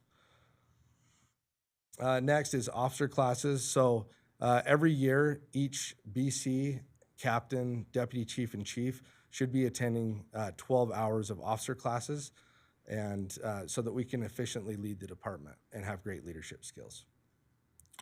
And then obviously we have these new ladder trucks. We appreciate it, new fire truck. We train our engineers, so their initial training is required of 72 hours. The ISO rating says 60, but we do get 72 hours. And then existing driver training, they're required to get 12 hours per year to ensure that they can effectively drive the expensive ladder trucks and engines. And then just really quick, 6 hours a year on training for hazardous materials. One of the things that I want to really talk about is our recruit training. So, and it was brought up a little bit earlier, but retention is one of our big things that we need to work on as a department. So every year, every time we hire a new firefighter, we are required to give them 240 hours of training in the first year. So you can see how with the calls that we run, our busy schedule, 240 hours is a lot. But they do this efficiently. We're continually working to get better, and there's always room for improvement. And then lastly, building familiarization for pre-fire planning programs. So this is where we go out and we walk around the businesses in Roy. And the reason why we do this is we do it to ensure that we know the layouts of the structures due to the conditions when we go on a fire, and most likely it will happen at night some of the time. So we go around, we pre-plan them so that we know where the FTCs are, riser rooms, and that kind of stuff. You can switch sides. Okay, so moving into medical. So that was all fire that I talked about. Moving into medical. So not only are we firefighters, as you know, we respond on the ambulances. Okay, so we have EMT advanced, and then we have paramedics here at Roy. So their initial certifications are quite taxing, and then they have to recertify every 2 years through the National Registry. So to do that, 50 hours for advanced EMTs and then 60 hours for paramedics. And this training involves airway, pediatric assessments, cardiac arrest. There's a lot of training in multiple capacities that they have to go through to ensure that they can effectively respond on the community. You can go ahead and switch slides. So just to bring it all together on our training hours. So this is for the last 3 years. Red is fire, blue is medical. So as you can see, I'll just talk about 2023. So our fire training hours for 2023 were 1,485 hours, and then 1,280 hours of medical. So quite a bit of training that we go through to ensure that we can effectively run as a department. The firefighters do great. They're always willing to train, but it's something that we have to do to be sharp. And like Chief Williams talked about, we can get called to 36 different types of incidents as far as medical goes. And there's so many different types of fire incidences, some that I've never even seen, and many of these people haven't seen. So we just have to be ready for anything that comes our way, and that's why we train so often. But it's very busy with our schedules, but we do it because we love it. So now that I've talked about our training hours, I'm going to turn the time over to Chief Williams, and he's going to follow up with some national standards. Okay. We're about done. This is the last one. We've talked about this before, just about some of the NFPA standards that we're required to do. So the residential homeowner fire, we're required to have 15 to 16 members show up to a fire. And so the reason for this slide, what I'm trying to bring up the importance, we know we have to have the firefighters show up to the house to put out the fire, and that's just for a residential fire. But what's really challenging is we have to really rely on this automatic aid to meet that requirement, the training. And what's really important is as we do this and as we train, we have to train with other agencies. That becomes challenging. So how do we do that? We work together, and just like any team that we have to respond on, we have to go train together. So how do we do that? How do we go out? We try to run the calls and get the training done. And that's really the challenge that we're having, but it's really important that we rely on the mutual aid and automatic aid agreements. For instance, we were having the peer support mental health training. This is really important to Roy City and to our firefighters that they get the training. Well, if they're required to go sit through the class, yet run the calls, how do we do that? So I've asked other agencies, Riverdale, Clinton, Ogden, and Weber Fire District to cover us while we do the training. So this is how we work to meet the requirements. We can't do it alone as a city to respond to the calls and do the training together. So we really rely on working with other agencies and help each other out to help get the training that requirements that were needed. So that's all that I wanted to speak to on the standards and how we meet the NFPA standards to the jump staffing. I hope this was really informative. And I hope today that maybe it's kind of sparked some questions. If I know it's been a long meeting, we've had everyone's been real patient. I'm happy to answer questions, and even after this, if you want to meet with me one-on-one to go into the specifics of what we do, I'm happy to answer those. But I hope today that you're a little more informed than you were when you came into the meeting. One of the things I wanted to point out that I found really interesting is for a single-family dwelling, you have to have 15 personnel on site. Correct. We only have 11 on staff. Well, that's if most we're of at the minimum, time. right? Yeah. So if we're at 14, and then we're jump staffing, so the requirement, we're really, the national standards have a 4-man engine.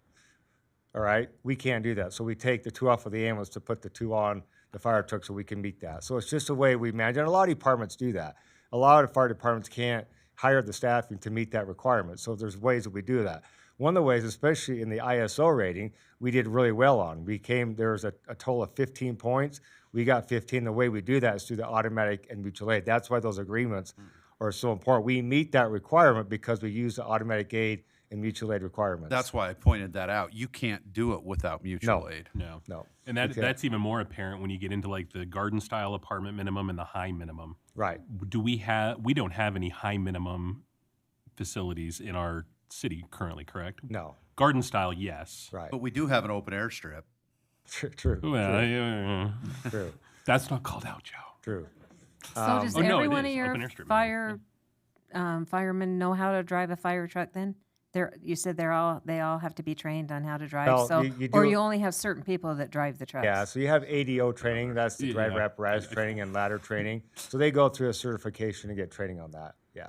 And also you're saying how you go around and check the businesses. Is that a yearly thing you do, that you check every business in Roy for fire hazards or safety? Well, it's just a safety thing. yeah, I mean, fire inspection. The problem you have is, well, we have inspection, but we do what's called pre-planning. It's a way you go evaluate a structure for potential dangers. So, I mean, I think this is where it's getting more and more challenging for firefighters. The risk is going up because we're running less fires. When I was at Ogden City, I went on a lot of structure fires. I got a lot of experience. Greatly, fires are being reduced. However, the risk is going up. And that's what's challenging about training is, I mean, I can take an attorney here. There's only so many attorneys here. There's only so many one-on-ones you actually got to get in court and do the job. Right. The challenge we're having is we're running less fires. There's only so much training you can do faking it out in the parking lot. We got to do more real-life fire, and that becomes challenging because the risk, right? It's low frequency, higher risk that we're doing. And that's just a more potential for it to kill firefighters because that's what's happening. The training is so important that we try to do the best we can out here in the parking lot. If we can get to a tower, Ogden's the only one that's got a tower in Layton. So how do we do live fire training? That becomes the training is significant so we don't kill our firefighters and try to make it as live as we can, as fake, try to present this, that we have smoke machines. But that's the challenge we have is how do you provide that training in a realistic way? And we're doing the best we can with what we have. I just didn't know if, like all the businesses in Roy, if that's a yearly inspection for No. fire. No? No, we do Okay. have inspections. We do inspections on that, but Just the like a new business, you just go in Yeah. and check. Okay. Correct. Yeah, that's a fire prevention. What he was talking about specifically was pre-planning. You're just taking a look at a building. You're looking at where the water supply is, what dangers are. They'll do that on several different structures. Okay. But the prevention side is actually going in and doing the inspections. That Chief King will do. So, Okay. yeah. It's been a long meeting. I know the fire departments treat up a lot of your time. I'm grateful for all the other directors for their patience. I'm happy at any time to reach out to me. We're open and transparent. We want the public and you as council members to know what we do, and that's really what we want to share today. And I'm just going to brag about my firefighters. I'm super proud of them, what we do, and with the job that they do. And we are a very busy department. And I've worked for a busy department. I know how truly busy we are, and what they're required to do. It's super taxing on them. So, other than that, we'll close the presentation.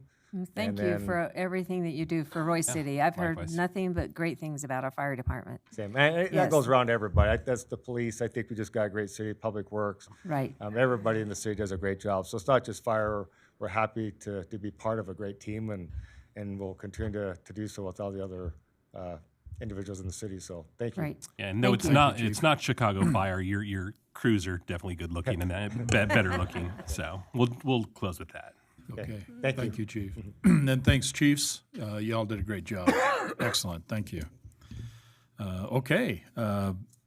Matt Wilson, I believe you're going to talk about a requirement we have under the law. That's right. I know you've all been waiting for this portion of the meeting. Yes. Open and Public Meetings Act. I usually start with a joke, but I fear Brody may not enjoy my jokes. If he doesn't, I do. And long see, as now it's the in- fire department's leaving based on that, so. All right, so Open and Public Meetings Act, we know the intent of the legislature.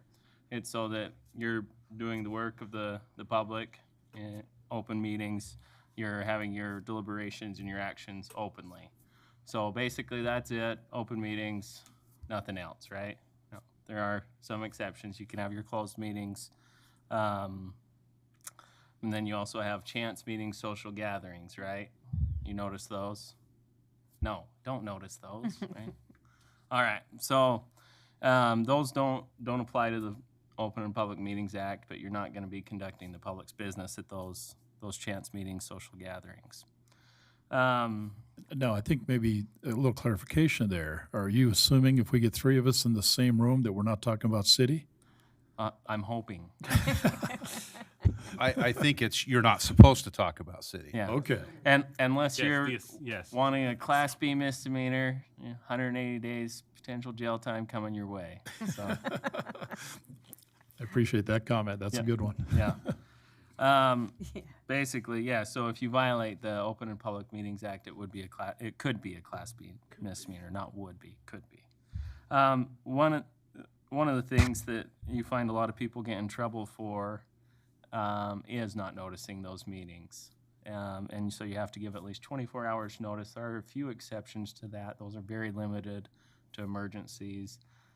So something that maybe you feel is an emergency is probably not going to qualify for that. So if obviously give notice for something that you want on the agenda. If you want to talk about that, have discussions, or even especially if you want to take action on something, it needs to be noticed.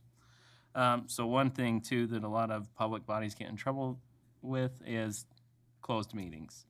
There are limited exceptions to your closed meetings, or to the open meeting, those closed meetings.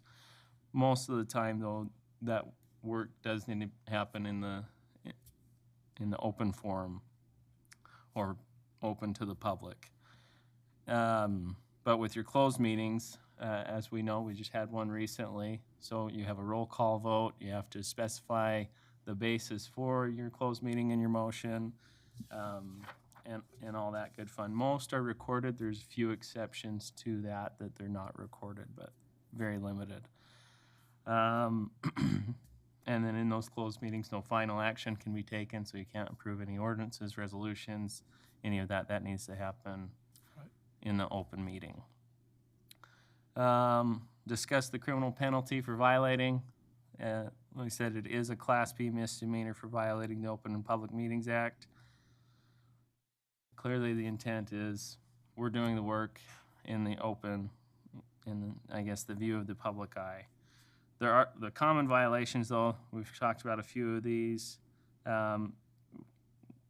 Really the two big things are closed meetings and notice, either failing to provide notice or failing to adequately provide notice.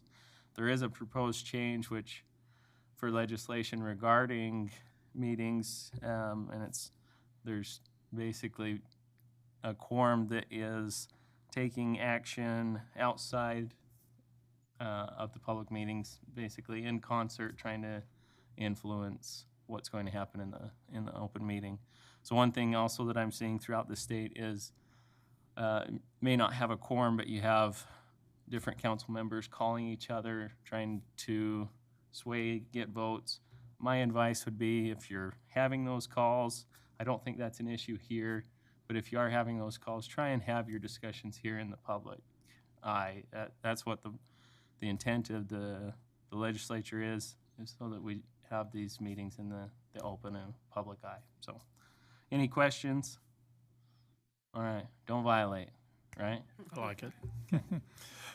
Thank you, Matt. Appreciate that. Okay, council, we do have some action items. Specifically, Michelle's going to talk about consideration resolution 24-4. Michelle? Mayor, Council, thank you for letting me be here today. We have before you Resolution 24-4. This is a resolution amending and accepting the fee schedule at the Roy Recreation Complex.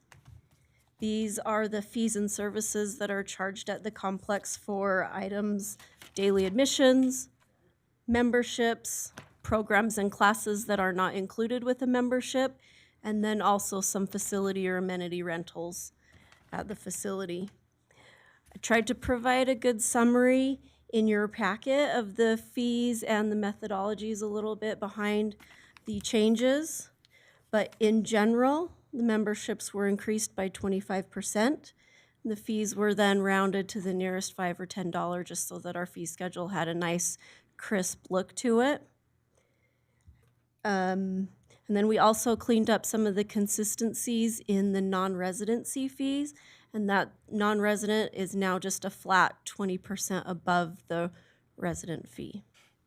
I'm happy to answer any additional questions, anything else you might have.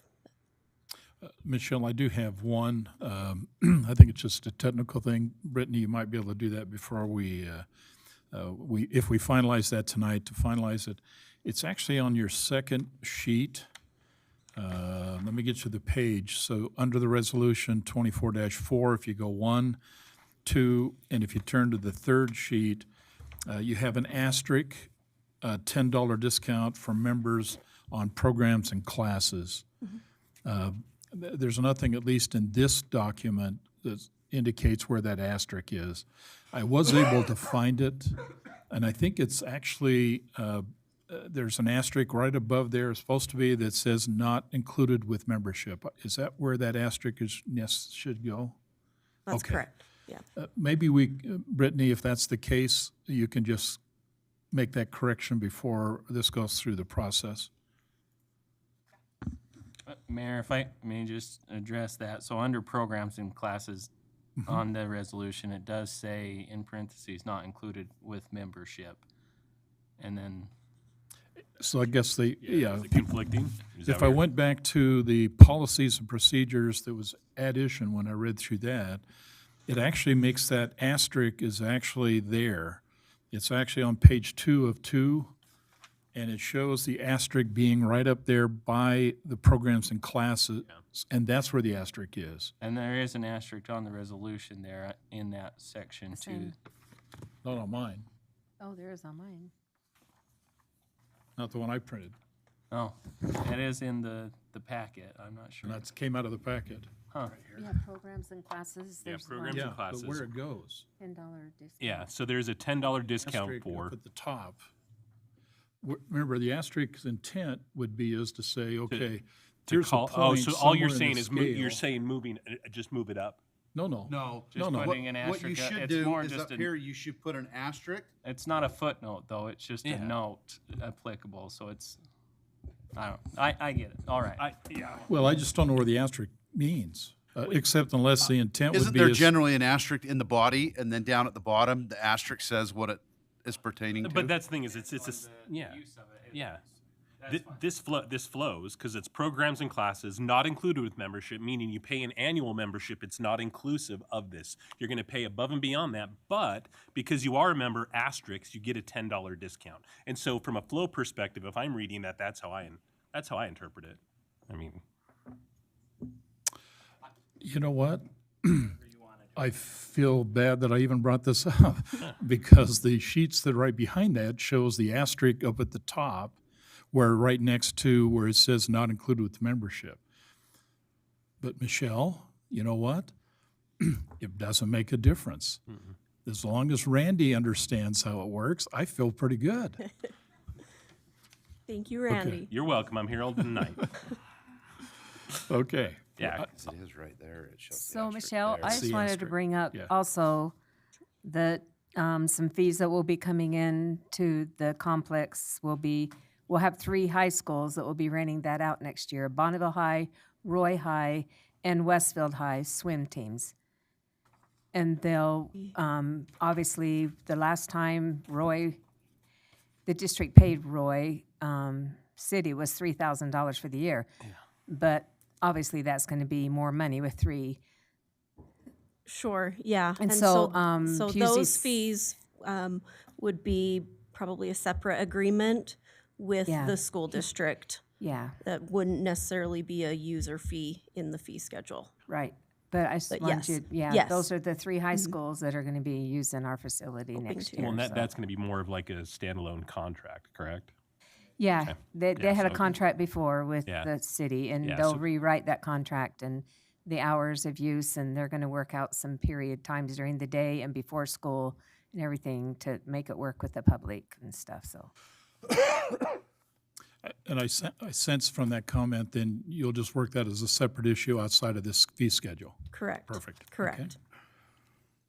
Council, any other comments, question? Brian? Just a question. With the water aerobics, we increased it by 100%. We doubled it from 15 to 30.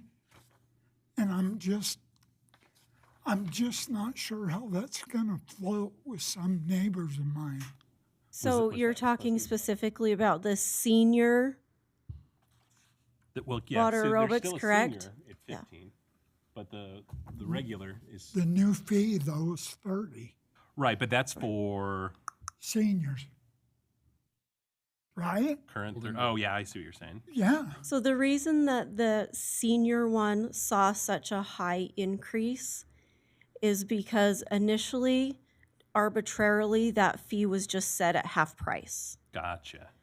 And And those individuals participating in those classes are getting an exclusive and individualized service. correct. And on top of that, typically there's silver sneakers, which qualifies as a membership, one. Right. So they're going to get the $10 discount applied to that if they're taking advantage of their silver sneakers. So really, it's only gone up $5. So that aerobics, like, how long is that? Like, how many, is that so many months, $30 for so many months, or? That's It's for the month, Yep. so it's by Or session. $30 so per month, okay. Yes, and it allows, those classes are held Monday through Thursday, and there's some morning times and some evening times. So it just depends on what one they show up for or sign up for, but it allows them to get So those basically 4 days a week. 16 days a month. Yeah. Correct. That's a good deal, Yeah. in my opinion. And how long, are those hour long, 1 or hour, how long are 45 those minutes, usually? an hour, I think. Yeah, they're about, I think they're like 50 minutes, I Yeah, want to say, my wife used to- 55 maybe. My wife used to do them, yeah. And then we do allow those individuals that are taking the water aerobics, they can come early and utilize the track, they can stay after and utilize the facility, so it becomes an inclusive, Yeah. an all-inclusive deal. So are you okay with that? As I say, with the $10 discount, it only went up $5. yeah, if they're part of that group. I mean, if they're not and they're seniors, they should be because it's part of Medicare, Medicaid if they're on.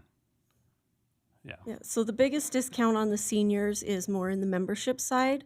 Again, I don't look at it, when I try to look at these, I look at them as what service they're getting, not who the Right. is Who the receiving target audience is, correct. service, Yeah, and that's how we should. Yeah, which is similar to what we did on the aquatic center. Yeah. Right. And, I'm and really your happy to opin- see the swimming lessons go up, because that was one heck of a deal. Oh, yeah. Yeah. So that definitely needed to be more money. Michelle, are these comparable to other similar facilities in the area?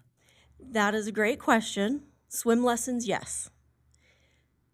Memberships and that type of stuff, it's really hard to compare because it's not apples to apples. If you go and look at the Clearfield Aquatic Center and their amenities and their membership prices, completely different. If we go to Riverdale and look at the Riverdale Rec Center and their amenities compared to the complex, completely different. So we did pull all of those numbers, and yes, we're within the realm, but it's not an even comparison. And then on the flip side too, we should also be comparing to free market alternatives, your BOSS's, your EOS's, Sure. and I know what I pay for my BOSSA membership, so it's yeah, from a cost perspective, it's an alignment. Okay. Council, any other comments, questions? Nope, I was really happy with everything that I saw. Yeah. Do we have any guesstimations in terms of what we're thinking we're going to generate in added revenue if we kind of extrapolate, again, understandably, historical performance is Yeah, if we indicative of take future? our revenue generated the past 6 years, increase that by 25%, it's about $62,000 is what we're per year. is what we're expected. Now, that being said, the last 6 years of the complex, the memberships have been really different. Sure. We had COVID, we have the pool closure, then the facility closure. So we're hoping that if I Trends up. pull like 2018, 2019, it's closer to 80,000. Okay, yeah, so we're in the 60,000, 80,000 range as well. Oh, totally fine, cool. Just one more Yeah. question. On the family memberships, Okay. how many people does that include? Because the reason I ask is because there's an additional 20 for additional family members added. So you start out with your base member at that rate, and then anybody else you're adding is that $20. And then the caveat is they have to be taxable dependents living in the home. That's how we determine who is eligible for a family and who isn't. Okay. So it's like an individual membership, then adding those $20 per extra person. You okay with that, Brian? So if you have 6 kids, it's $270, basically. Effectively. Yeah, because you're $20 per, your base plus your 20 ahead, yeah. I just hope when these fees come out, we don't send some people into sticker shock, and you know what I mean? That's all. No, absolutely. I totally get it.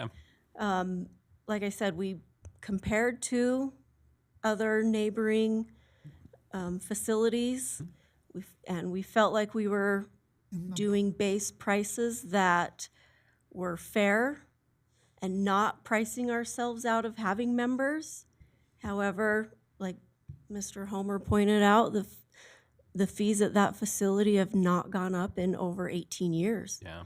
And while our costs to run it have continuously climbed, so Plus, when they see how beautiful it is, they'll be glad to pay that. they'll and come running. weekly. That's the plan. Oh, you're such an optimist. Good job, Okay. Any other comments, questions, council? Nope. Okay, then do I have a motion to consider to approve Resolution 24-4, amending the fees for the Roy Recreational Complex and adopting the Roy Recreational Complex fee schedule? So moved. Okay. Okay, Joe, I think I heard you first. I need a second. I'll second it. Thank you, Randy. This is a roll call vote. Brittany? Councilmember Saxton. Aye. Councilmember Sophie Paul. Aye. Councilmember Jackson. Aye. Councilmember Scadden. Aye. Councilmember Joe Paul. Aye. Okay, Resolution 24-4 is approved. Thank you, Michelle. Okay, we now have consideration Resolution 24-5. I think Matt Wilson's going to talk this one. This one deals, well, I'll let you go ahead and talk to this one, Matt. Yes, Mayor, thank you. So this is a franchise agreement with Connects Networks LLC. We found that there were multiple internet providers installing in the city and that there were no franchise agreements. So we did put a stop work to all companies, and now they'll be able to continue at least under this franchise agreement as well as our ordinance, which will govern their installation and continued work. Basically, I know a lot of the city's received a lot of complaints from citizens about Roy City allowing them to come in and do this work. We've told a number of citizens we don't really control, well, we just don't control those public utility easements. We don't have that authority to say who installs and who doesn't. But we do have some control over permits that are pulled and the process there, and as well as our franchise ordinance. One of the biggest complaints, and I don't believe it's necessarily with this company, another company, but is the notice that residents aren't receiving notice of the work that's being performed. That's not in this agreement, but it is in our ordinance, our franchise ordinance. I think it's Title 7, Chapter 4. It addresses that they are required to provide reasonable notice to residents. And like I said, I think Connex was doing a great job with that, and I'm sure they'll continue to do that. But I don't know if you have any questions for me or concerns. I'm happy to take any questions regarding this. So let me just ask a question. This certainly deals with one particular fiber optic provider, but if any others want to come into the city, they will have to follow the same course. Is that correct? That's correct. What about the other two that are already here? No one is allowed to do any work until they have a franchise agreement with us. So I know what's going on daily. I mean, unfortunately, the city looks like an apocalypse because there's construction going on every faction of every corner. Yeah, and so if there is work being performed by anyone, they don't have approval or authority to be doing that work at this point because they're not following our ordinance, which does require them to obtain the agreement prior to doing any work. Who are the two that, because I only know of Connex So if they and start Quantum. digging in my yard, I need to find out what company they're dealing with, what I'm dealing with. And that's part of that reasonable notice. And so if they're failing to notify you, to identify who they are properly even, or notify you, that's a basis for us to be able to say, hey, you're violating our ordinance and the terms of our franchise agreement, and we can shut them down and prevent them from doing anything. So right around my neighborhood, I have like containers that are sitting all along roads and so I don't know what company it Apocalypse is. about ready to hit your neighborhood. So please come dig up my Does yard, that also please. pertain to Roy Conservancy?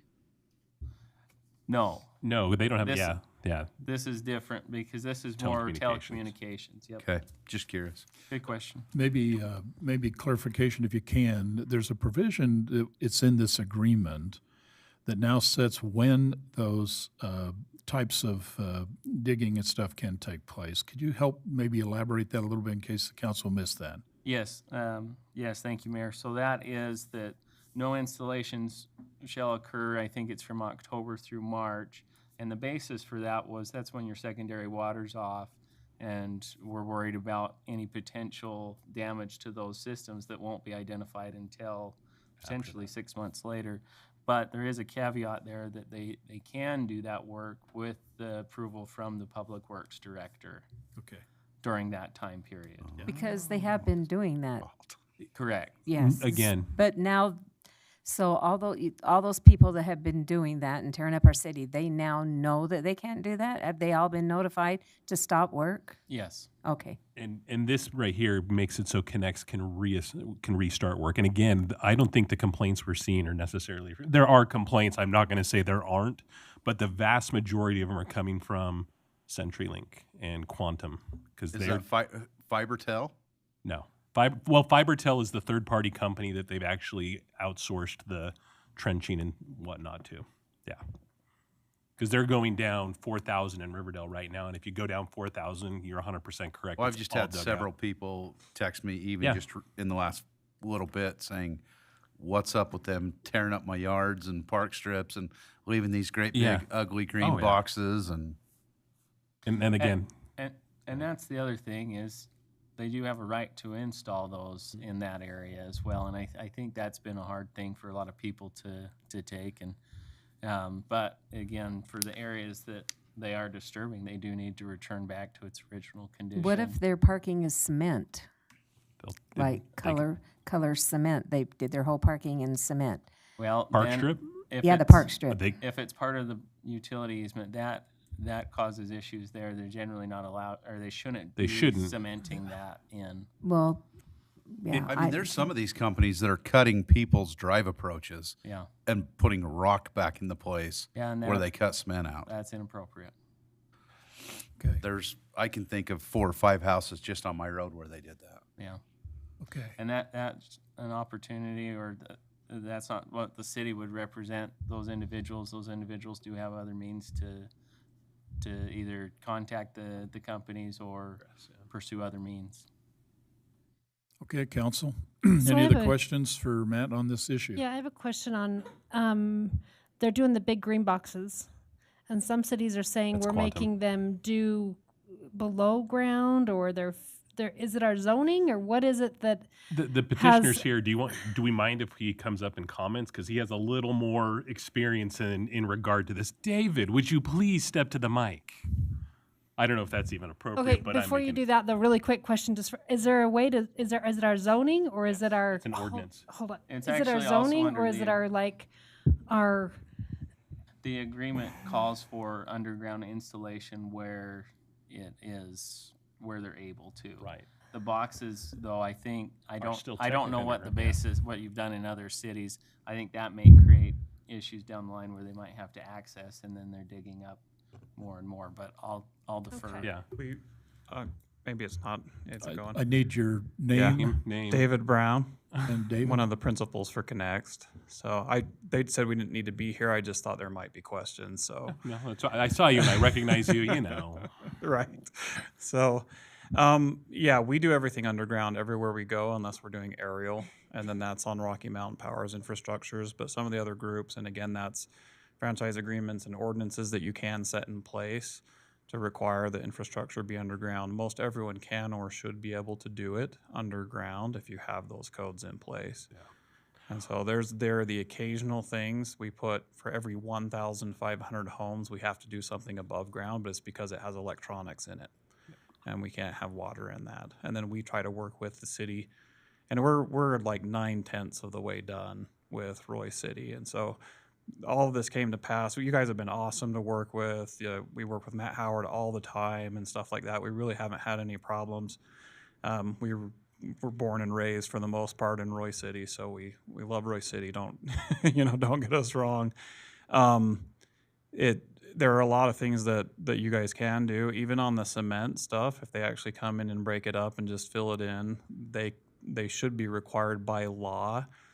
If the citizen requests, they have to actually replace at least the entire panel, not just put like stuff in the hole and stuff like that. And so we're aware of sometimes laws that the cities and even the attorneys and franchise agreements might not know. So you guys are always welcome to reach out to me and say, what can we do legally? Because a lot of what we end up doing, because we've done about 46,000 homes now as we help educate cities on what recourses they have. So happy to help with anything like that. But I know the boxes that you guys are doing are your standard, just like irrigation size. The ones that everybody's complaining about are like 3 times that. Yeah. Because I'm thinking they were sitting in a warehouse and CenturyLink just had them, and they're like, "Hey, we can use them," and we have not, from an ordinance perspective, written that out of code. So it's allowed because it's still underground, but it's ugly as sin. Okay. That's what's at issue. But I want to go back to,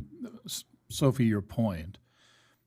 I think her comment was simply is there provision within the agreements that suggest is that the individual companies doing that need to put them underground? But it is underground.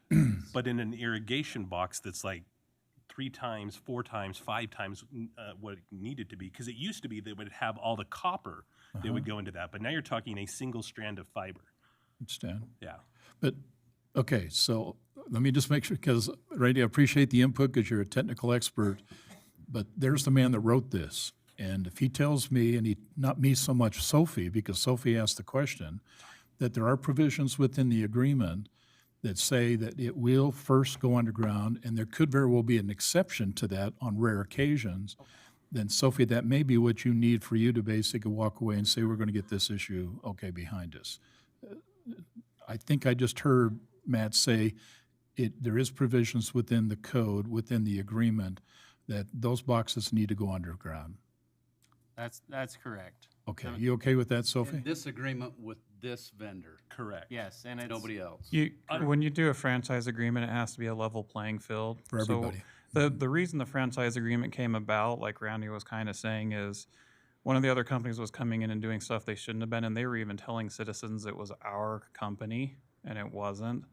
And so the city decided to help put something in place so they could have better controls over it. So franchise agreements usually help protect both the city and us to make sure we're doing things according to city code and that there's some kind of recourse if there's a problem. Yeah.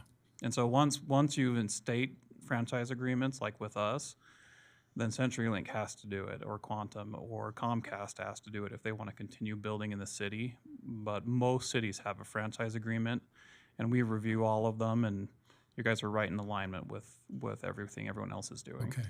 Well, thank you for the input. That's good to know. Yep. Everybody okay with everything you've heard? Comfortable now? Because I'm going to ask you first, any other comments or questions? Okay, with that then, do I have a motion then to approve Resolution 24-5, authorizing an agreement with Connex Network Limited Liability Company for the telecommunication network? So moved. Thank you, Ann. Do I have a second? I'll second. Thank you, Sophie. This is a roll call vote. Councilmember Jackson, Aye. Councilmember Joe Paul, Aye. Councilmember Sophie Paul, Aye. Councilmember Scadden, Aye. Councilmember Saxton. Aye. Okay. Resolution 24-5 passes. Thanks, Matt, for the information. Thank you for the details. Okay. We now have one other ordinance. This is ordinance 24-3, adopting and amend City Center Redevelopment Agency plan. Brody, I believe you're going to talk this one, but so if you can, walk through this one and make sure everybody understands the next step in this process, okay? Quite frankly, this is an ordinance that will coincide with some RDA action that we'll talk about in the RDA meeting. Procedurally, at this point, I think we actually need to table this, and then before the end of city council, we will recess city council, go into the RDA meeting, because the RDA action has to be completed before we can do this. So we'll do the RDA. It's the same issue, it just has to be done in both places. But procedurally, that's kind of how we get there, and we'll actually jump into the meat of it in the RDA meeting. Okay, now with that, I have a motion then, or do I have a motion then to table ordinance 24-3? Motion to table ordinance Okay, 20-3. Randy? Second. And Brian, second? Okay, all in favor? Aye. Any opposed? Okay, hearing none, we'll go ahead and table that and come back to it here in a minute. We have a couple of discussion items. Specifically, we'll start with Michelle, the Complex Participating Cities Program. That's a lot of C's and P's. I know, yeah, try Thank saying you. that a bunch. Okay, Mayor and Council, thank you again. With the changes in the fee schedule that we just discussed for the complex, we felt that it was appropriate to come before and visit with you about the Complex's Participating Cities Program. As you're aware, Roy City has an operational procedure which gives a 10% discount on non-resident memberships, on non-resident membership rates to a city that meets the established criteria. We wanted to bring this forward to you today to confirm if the council was still in approval of the continuation of that program. Now, I think that the criteria got missed from your packet as I was looking, double checking it today. So I have that here. I don't know if I can hand that out.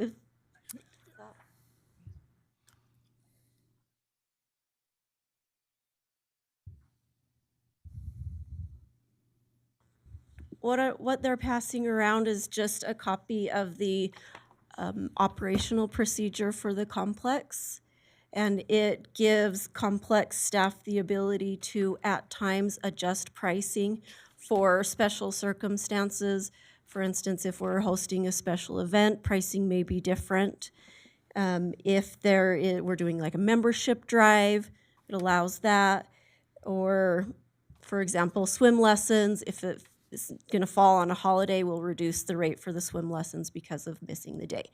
Anyway, the bottom portion of this procedure outlines that participating cities program that gives the 10% discount.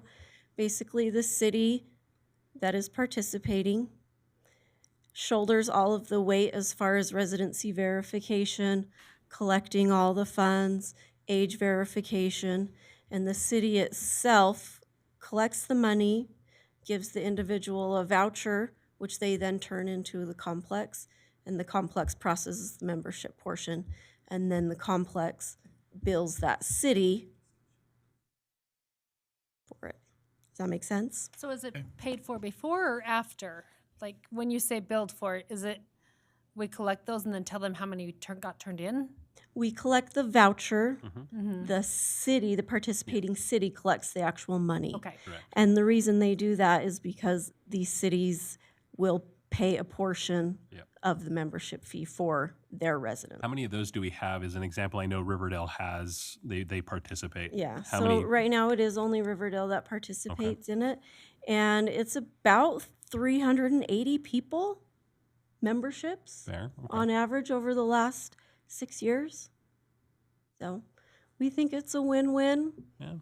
for us. Riverdale seems to like it, so. Right, I have a really good friend that I see all the time who, every time I see him, he wants the update on the complex because he uses it, and he's a Riverdale resident, and he's not very happy that all these cities that use our facility didn't pitch in to, give us any money to complete it, and and I'm like, well, there's only so much you can do, but Not like we didn't ask. Yeah. Yeah, and so I know he'd be on board for this for sure.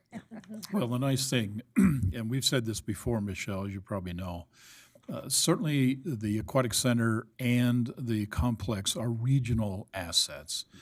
To suggest they only belong to Roy is a little mistaken because a lot of people, even across the county line, take advantage of your assets. So I like those kind of words. I certainly those are what they should be. They should be more regionalized because they help so many other people, and I think that's a great thing for us. So, any other comments or questions? This is not a decision point, but I will ask for direction. Do you want Michelle then to first? Do you have any other questions for her on this topic? Have we approached other cities about this, and I mean outside of Riverdale? Not since I've been here. I can't speak to the past, though. Fair. Okay. Then I guess the comment would be is, do you want her to go ahead and continue pursuing to continue this this effort that we're doing with, in this case, Riverdale, but certainly would be open to other cities if they had an interest? So you see this as a good thing? Okay. Yeah. You okay with that, Brian? Yeah. I'm good with it. She's the expert. Ann? Yeah. Right, okay I with it? think it's great. Randy? Yeah. Yeah. No, he's the same. Okay, Sophie? Okay, I think you got the head nods. They're all supportive. You continue moving on this, Michelle. Thanks, guys. Okay, thank you. You. Council, the next one deals with the widening of 3100 West. I provided you some information, specifically some details within that point paper. The intent would be is if you look through that, there is a very narrow 3100 portion of the street in Roy City. We've certainly had a number of people asking what they're going to do about it. And the intent of this one would be is there is a piece of transportation that's a part of the tax. I think it's a fuel tax added to the county gets. And because they participated on that, there's a series of funds that are available that that we use, particularly in the WACOG, when the mayors and the county commissioners meet. And we have an individual, Brooke Stewart, who's over that. And she runs a subcommittee that looks at projects much like this to help with some funding. She helped correlate, Matt, you may have remembered, helped correlate us getting the funding we needed to purchase the land around the upcoming roundabout at this particular location.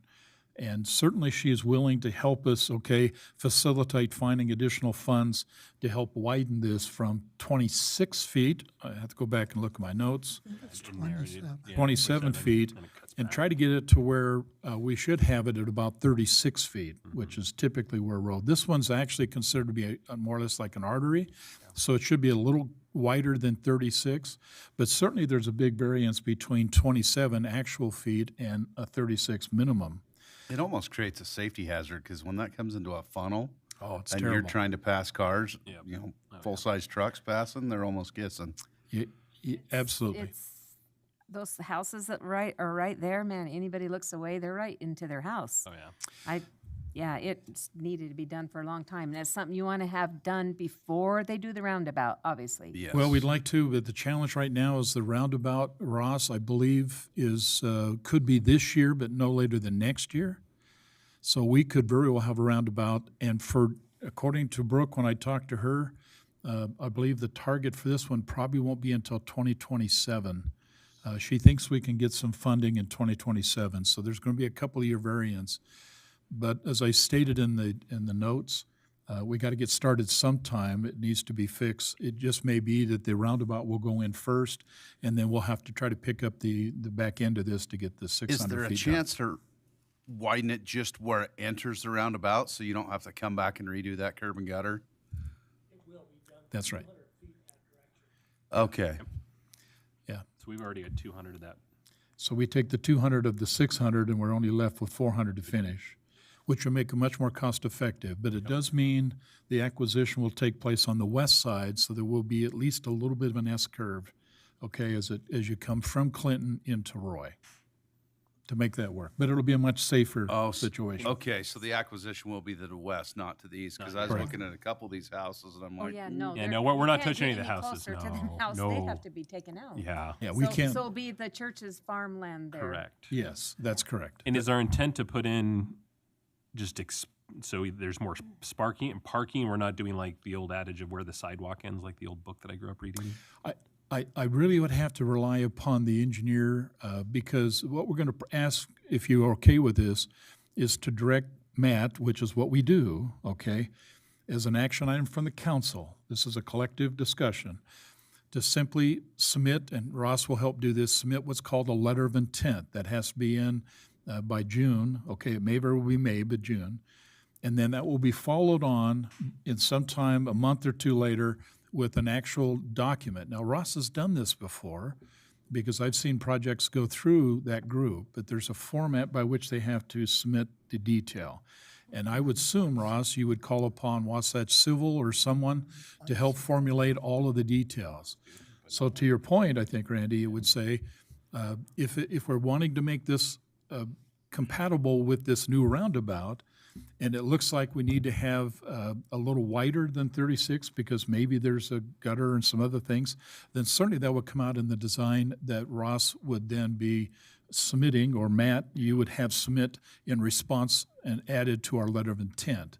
But the critical component coming up is to make sure that we meet the letter of intent due date, and that's coming up, okay?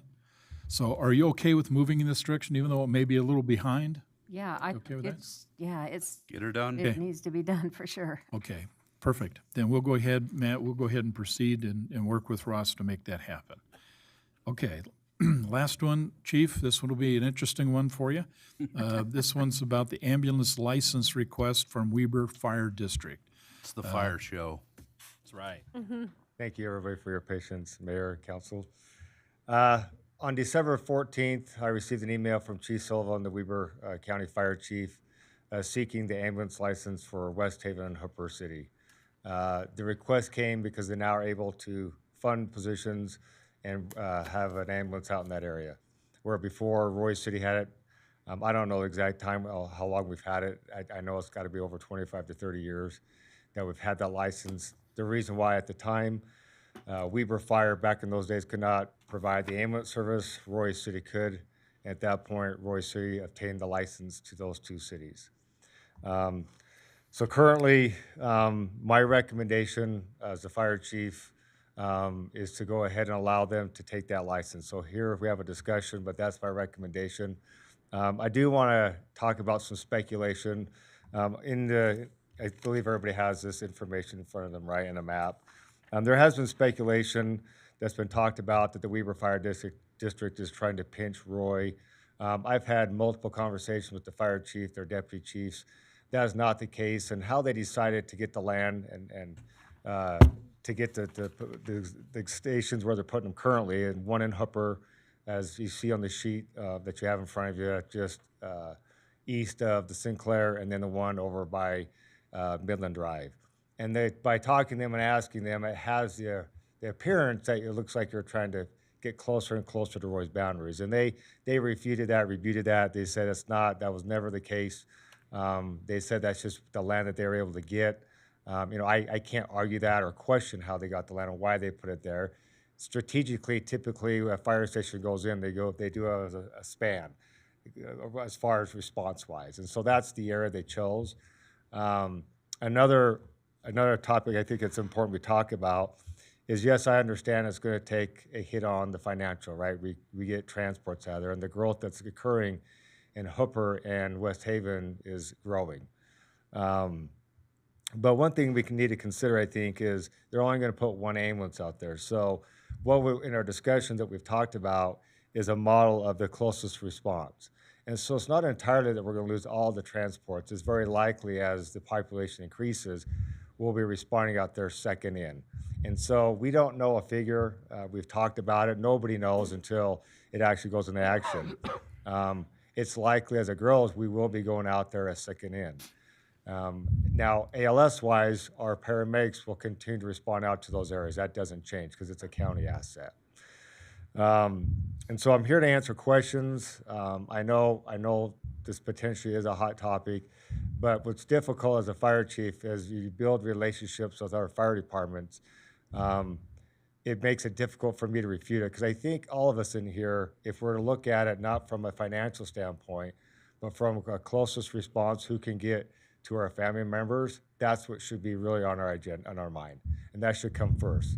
And I know that to be true. My mom was one who was responded to by our firefighters and their firefighters, but really that's something that we really should be taking into consideration. That really should be the number one thing. And if you look on the page, we did a model of response times on the second page. We're actually not far off, but again, when seconds count, which they do count in our line of work, it matters. And when you go to the state, we have two options here. We can either, as a group, and I think as a group we need to make a decision, taking the model that we have as far as the different stations, we try to do the best we could from the different areas of the response times, that we work together with the other departments. And this is pretty common. For instance, Ogden City, when I was a medic in Ogden City, we ran the ALS service up into the valley. At some point, the district were able to fund those positions, and they took over the ALS in the valley, where Ogden City paramedics no longer provided that.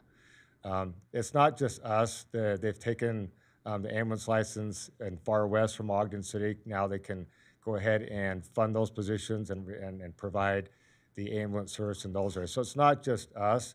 It's pretty common as a fire department grows, and it is their area. That's their response area. And they're just now able to provide the ambulance service in those areas. So, so I'm here for the discussion. What you'd like me to do as a fire chief, my recommendation is to go ahead and sign that letter, allow them to take that ambulance license, because I believe they can provide a faster service. I can't say the quality, because I do believe our firefighters are highly trained. And the reason that is, and I think they would agree with this, is the call volume. We just showed today that we run more calls than their 6 stations, and that's because of call volume. And in this business, call volume is how we get really good at what we do. So we provide a great service. However, it's really hard for me to contest time-wise. And the data shows that they can respond faster to where they're going to put that ambulance, and that's the one on 4,000. So they'll have an ambulance and then a ladder truck at both these places? They already have a fire truck at Station 63. That's right by Dallas Greens. That's on the corner there. That's Station 63. Okay. In 2 years, they plan on building the new fire stations, one in Hooper and then one on Midland Drive. They'll have both of them done in 2 years? They're supposed to start the same year construction. If they can get we believe that it'll be a bond, right? Correct. And they have to get the people in those organizations to approve a bond.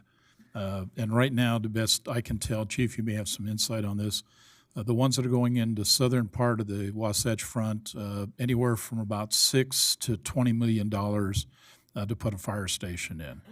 Different places. Yeah, we just built one when I was in North Davis. We're building one for just over $12 million. It's a 4-bay station.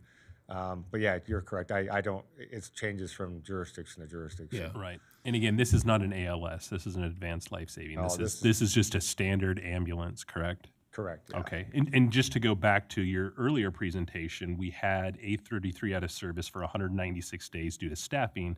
So we're really not losing an ambulance. We're just shifting who has the responsibility for the ambulance. Is that a fair statement? Well, they'll respond first, so any Right, call. first in, first out. But it's dependent on who's closest, depending when the call comes in. So if you're talking that eastern side of Hooper, we're closer. And that's how we'll work with dispatch. It's something as the fire chiefs will have to recommend to dispatch. And that's something we'll do. And that's what they agreed upon. The other portion is the nursing homes, because they do generate a lot of calls and a lot of revenue. And so the best way we thought, okay, it's response times. It should be that way. So Peachtree, we're closest. Lotus, they're going to be closer. And so that's how we're trying to work together. Now, who knows what happens in the future? I don't know the growth that happens. Maybe they put another ambulance in Hooper. Right now, what they're telling me is they're just going to put one at Station 63 come July. Now, they've already requested to the state. I talked to them today, and I talked to the state.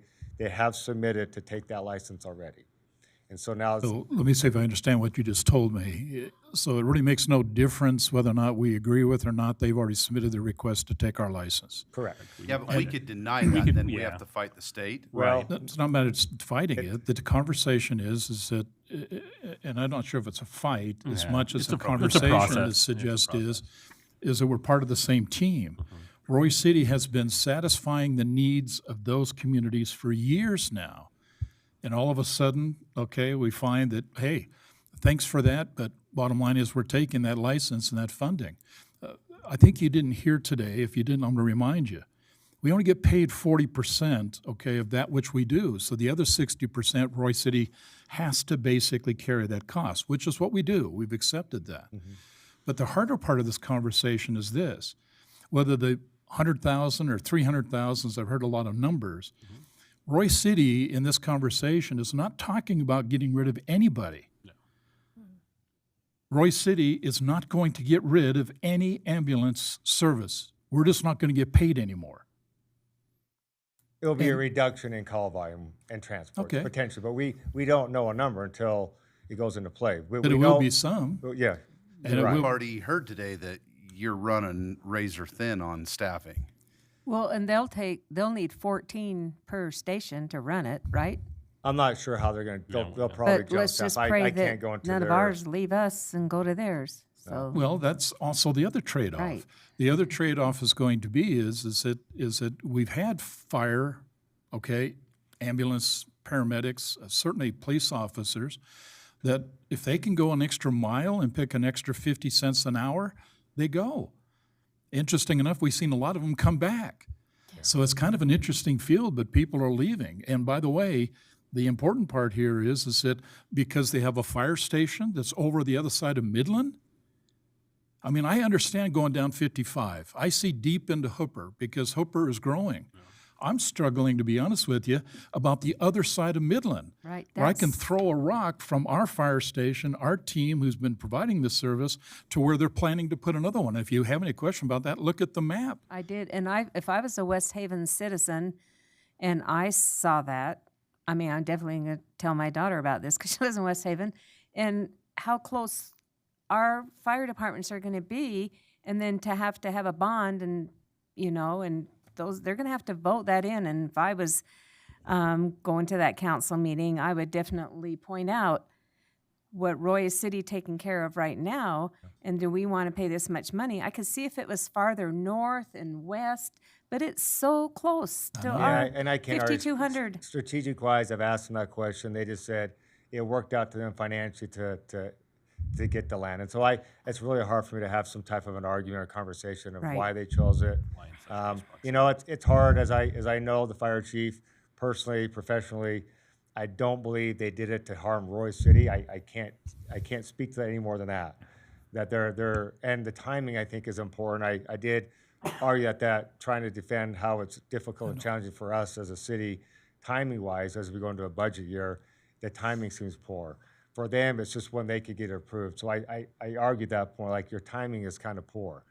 And they said, well, we had no intentions of trying to make it difficult. It's when we could actually get approved through our board member, our fire board. So it's really hard for me to call them out and say, well, I don't believe you. I mean, you have these conversations professionally and you hope and trust that they're giving you honest feedback and in these conversations that they're being forthright. So I don't see any reason why I wouldn't believe them. I don't. Right, well, As that's, I have a personal preferential relationship with all the fire chiefs in the Right. county as we help Right. each other. So I can, Chief, and you're the honest man, and I believe you tell it the way you see it, and I appreciate that. And I agree with you. There probably is not going to be any evidence suggesting is that the intent would be as to harm. But I struggle right now because the loss that we will get, Royce City residents will carry that expense. They have no choice but to carry expense because there's nowhere else to get it. And the bottom line is going to be is the loss in terms of the revenue we will experience is a loss of revenue to an organization that does such an incredible job. I mean, we heard accolades after accolades after accolades tonight. And be honest with you, Ann, you said it best. You've heard nothing but great things coming from our residents about what our fire department's able to do.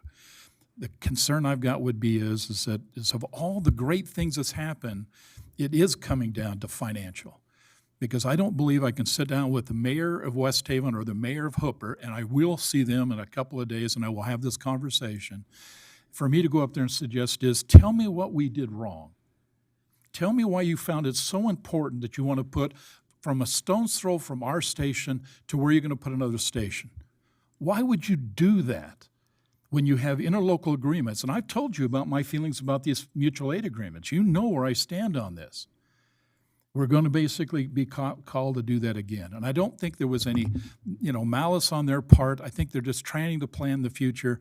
But the darn, we're trying to be a good team player, and to put one right next to us, in my opinion, is a bad decision.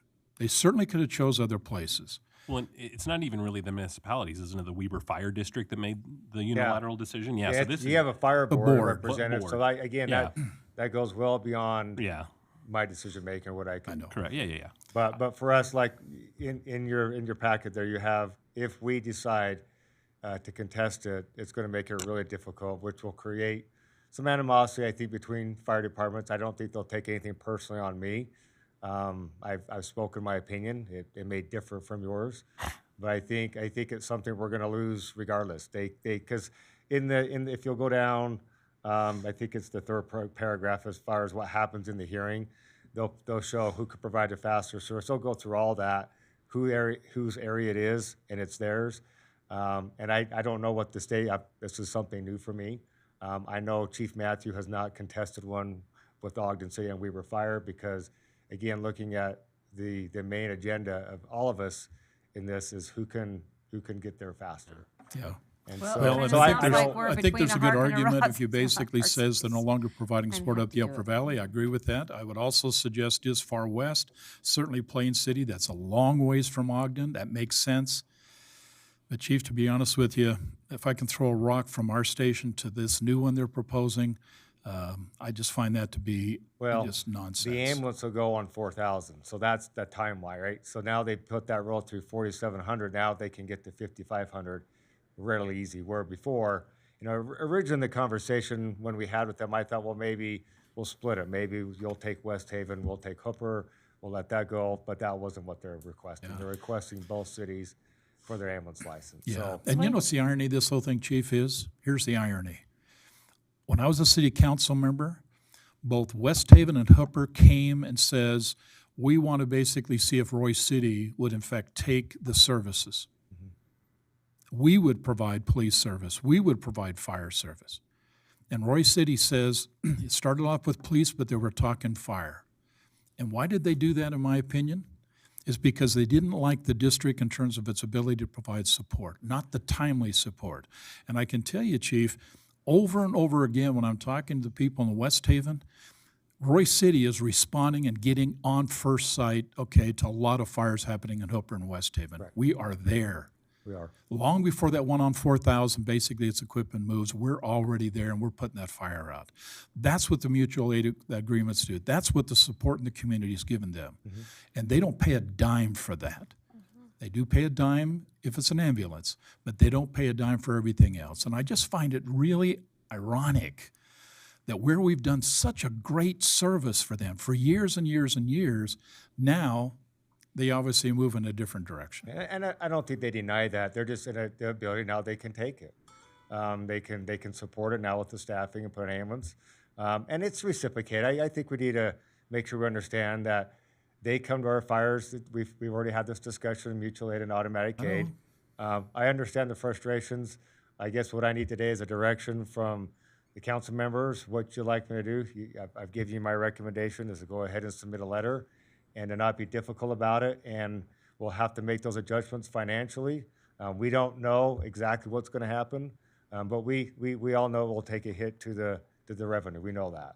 Yep. Well, so- I feel we have to go by your direction. You're the one that has all the knowledge and the relationship with all these other cities, and so I totally will go with what you recommend. And I will indicate to you, and you certainly, you have the right, and you will have that final decision to make that, but I'm indicating to you this is an errant judgment, and I think it needs to be I feel flushed so out too. politically. But unless some of you recuse yourself from this and walk away, I don't have a vote. But you know my position. But I need Well, I'm three not head happy nods. with it. I have a question before But- we do so on the bond, if they don't get the bond, they put it out there, then what happens? Well, they can still provide an ambulance at 63. So the 63 right now currently is on 4,000. That's the fire station. That's right. And that's when July they'll put the ambulance. As the other stations get built, they can position and move it. They'll probably tear that one down and either put it in Hooper. That's up to them where they want to put it. Right. Wherever they land it. But- You don't have a say because I can. No. I Nobody does, I yeah. totally can say. You know what? I get the growth. You can't condemn them for wanting to get bigger, wanting to grow. Their location. Is there a way you can talk? I mean, it's not for us no, to that's, talk. That's approved. That's done. It's, Yeah, they're putting it's- too far. It's a political Yeah. It's a that I political- don't So get it's not- involved in. okay. No. Okay. So if we And- oppose and- it, then we, All we're doing is educating it. We're Right. basically, it'll follow a formal adjective proceedings according to Utah code. And again, it calls out the code here. And all they're going to do is look at the numbers. This is very, very, very data driven. So we're kind of, Yeah. Continue doing a great job, continue providing Yeah. service. Yeah. But when it comes down to it, if they're there 30 seconds before Yep. we lose the license. which is silly. And you know, we need to plan for the future because it's likely as Hooper and West Haven grow, they may put That's two where you're ounces, and now growing. it takes. Yeah. I'm just trying to be transparent. No. That we got to plan for the future. We don't know. It- We may give as it grows. We are going to respond out there. Right. They may be in 10 years or 5 years. Put another ambulance. I mean, that's up to them. They can do that. And that's the thing is these facilities are going to be shiny and new, and there's Yeah. going to be all kinds of considerations again. well, they'll be responding, but then we might be called because Yeah. they're responding to somebody else. Yeah, So that- they're that's- still yeah. gonna And get, I think to be transparent, Yeah. countywide, we do this. There's times we go in Ogden comes Right. into Roy. That's the goal again is to get an ambulance and a first responder to someone's doorstep as quick as we can. Because you got to remember, the fire trucks roll out too. So regardless of where the ambulances are at or staged, we get somebody there. And that I know it's difficult from the financial standpoint that's going to hit it because it's important to me as well. And I've thought about that. First, initially when I heard about it, it bothered me. I'd have to be honest. But the more discussions and conversations I had with the district, I don't see another choice. We can make it difficult on them, and we can make the proceeding difficult, but I just don't feel like that's the right direction we should take. So, And Chief, you have to live with them, okay? And we understand that, okay? But here's my comment to you. If this doesn't go well tonight, you tell them mayor did it, okay? no, we're Because a this- group. We're a Just group. say, mayor screwed this up for you, you got an issue, have the mayors talk to me. Yeah. Because I'm telling you right now is this one stinks. And nothing is about you and your team. You have been stellar. I just find it ironic. We're simply trying to provide, and Matt, I'm telling you, we run a thin option here. We operate very thin in our margins. We're efficient, we're effective, and we provide the best service, okay, in the county. And this is the gratitude we get? This makes no sense to me. And so I'm frustrated with this. And to my point, if you go up there and say, I no longer provide this service, and I'm going to have to lose 3 people because I'm going to cut the cost back, that makes sense. But we can't do that here. We cannot lose our resources. So we carry this load, okay? The taxpayer in Roy carries this load, and it shouldn't have to. That's my position. But what can we do about it? I mean, To simply so, make a point that simply says, you know what, this stinks, and they can fight it, and they can certainly do it, and they can certainly blame the mayor because he's pushing this. But at the end of the day, they have to come up there and simply says, Roy did not like this decision, not the chief. Yeah. The chief simply says, this is about safety. He is so focused in the right direction.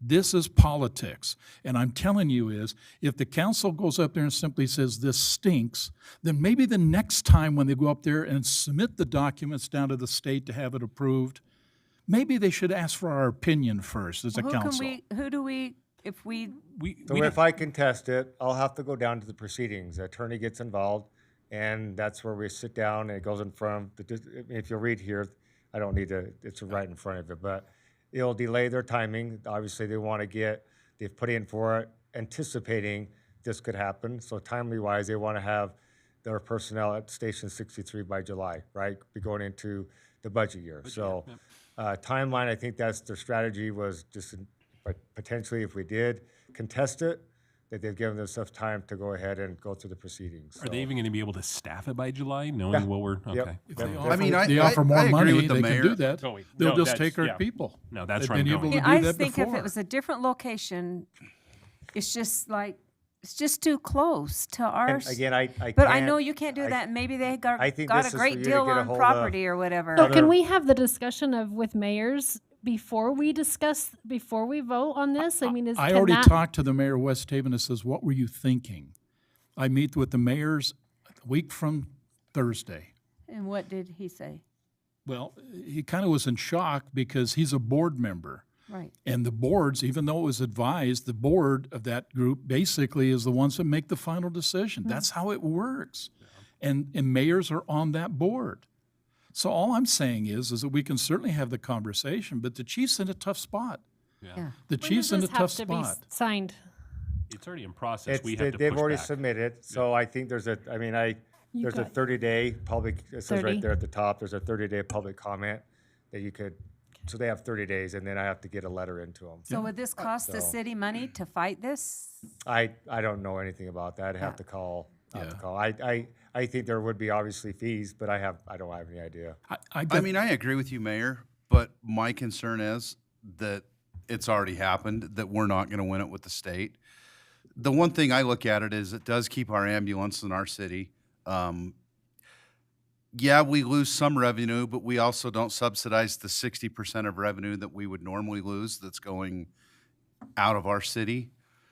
I don't know. It's a catch-22, but my thinking is they're going to get it no matter what. I mean, I've seen this happen in other cities and other counties.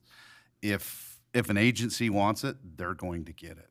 Well, then maybe we did the wrong move here. Maybe we should have went after other people's licenses. Maybe we just said we were doing good, and we just simply said, you know what, if there's a license in Riverdale, we're just going to tell the mayor we're going after yours. Well, maybe we just got a good way to look at it is let's say we flip it. Let's say that Weber Fire District had our license in Roy City because at the time we couldn't provide it. Now we're in a position financially that we could go ahead and get that revenue for our city. What would we do? So I think I would have had a conversation with the political thing and simply says, what is the right decision here? What's the impact? Chief, everything you say in terms of logic, you're right on. It's logically, numbers point to that. But at the end of the day, here's what's going to happen. You're not going to get the call volumes that we've had in the past, good or bad. You're not going to see the revenue. I get fearful if it's 100,000, 300,000. I get fearful of that because that's money that we will not get. We just won't get it. So Won't we tell still me- get the paramedic transport? We still get Yeah, the ALS it's- transport. On the ones- It's really incremental. It's small amounts. It's an onboarding, the one we just got approved. You're talking $240 that we get for every transport when we onboard on their ambulance. So it's not a lot of revenue. It's some. It's some. But it's definitely not going to compensate for the loss. The of loss. lives. Right. And we don't know the loss right now, right? We know, we we don't could know. say it's 50%, but if that ambulance goes out, we're next up. If they're on a transfer. What is their reason for West Haven getting, I mean, we obviously could handle it, so what was their reason to begin with? To go they ahead can and now get provide another. it. They want a piece. I mean, it's their area. It's They their, just it's their want the area. income It's and- the fire district's area, like the Valley, like Far West, it's their area. And if you put in $20 million worth of fire stations, which what this proposal's leading towards, you got to go after a bond. And anything you can do to generate, I'm going to talk about the politics of this, anything you can do is help bring more revenue in to help compensate what you need to do, it's going to be to your benefit, because you got to convince all of the Weber County people out there who are being serviced like this, says you're going to see an increase in property tax. Not Roy. Not Yeah, Roy but one residents. thing I learned through this last election, municipal bonds or county bonds generally don't pass. People don't vote for them. And isn't that going to be interesting if this one does not pass and now they've got our license? And Ben, what if it doesn't pass and they have our license? Again, going from Station 63, they can still 63 show has the that they can Oh. provide a faster Yeah. service to those areas of Hooper. It's Now, gone. when they build the two stations, they tear the one down, maybe they strategically place them. I don't know, that's not my decision. Yeah. So, Chief, you're great. I appreciate that. Council, I'm going to put you in a tough spot. I'm not going to basically make any more comments. You know where I stand on this. He needs 3 nods from you to say move ahead, or 3 nods out of you saying no. What do you want to do? And if the chief simply says, Mayor, I'd like you to be there. If you say no, I want you to be there in Salt Lake when we have the conversation with, I gave you the name of the gentleman who's down there running it. Then I will indicate to you, give me the date and the time, I'll be there. Okay. And me and everybody else in that room are going to understand what I think about this decision. But I'm just saying is, I don't want to make you feel And do we- embarrassed, but I'll tell you what, it would not stop me from being there if I had to be there. And would we have a chance, and you know what, if don't even know. changing their minds? I don't know. I mean, they're going to be upset with me, but I'm not in this thing for the popularity. Well, I'm yeah. interested in this conversation because the Roy City taxpayers Right. will have to carry that load. That is the issue. If it wasn't that, if you went up there and simply said, hey, Bob, hey, let me tell you how it's going to work. I'm going to have to let 3 technicians go. I'm going to have to let 3 ambulance drivers go, and more than likely those 3 will go over there anyway when the decision's made. Then it's equal. I say, okay, Roy City residents don't carry the load, but that's not the issue here. We have to keep those people on board, and we're going to have to do it with less income. That's the reality. So I'm out of this. Sorry. 3 nods. no, I appreciate your passion, the drive. I think the Roy City residents should applaud that you're looking out for them. But again, looking at this fight and the battle that's ahead of us, I just something we're going to have to compensate for and readjust and try to make. I don't think we can win it. Okay. But again, this is Then let's do it this way. I'll give you my recommendations, what I feel is the He best. needs 3 votes. How many of you with a raise of hand, because he needs the 3 votes. How many of the raise of hand want to go ahead and let the chief go ahead and we'll sign the release and release the license? Okay, so 1 second, real quick. So we're in the 30-day public comment period. They're not looking to spin this up until July 1. We have more than 120 days before July. There's no cost associated with us going through and trying to plead our case. Why not? Sorry, I'm just playing devil's advocate. I'm jumping into the mayor's court. Is there any, I mean, again, are we out anything from a cost perspective? Is it going to cost us any? There's obviously going to be employee time. We've never done it before, so Fair. there could be some cost, but so yeah. But you're asked your opinion. I hate to put you on the spot, but you have to run this city.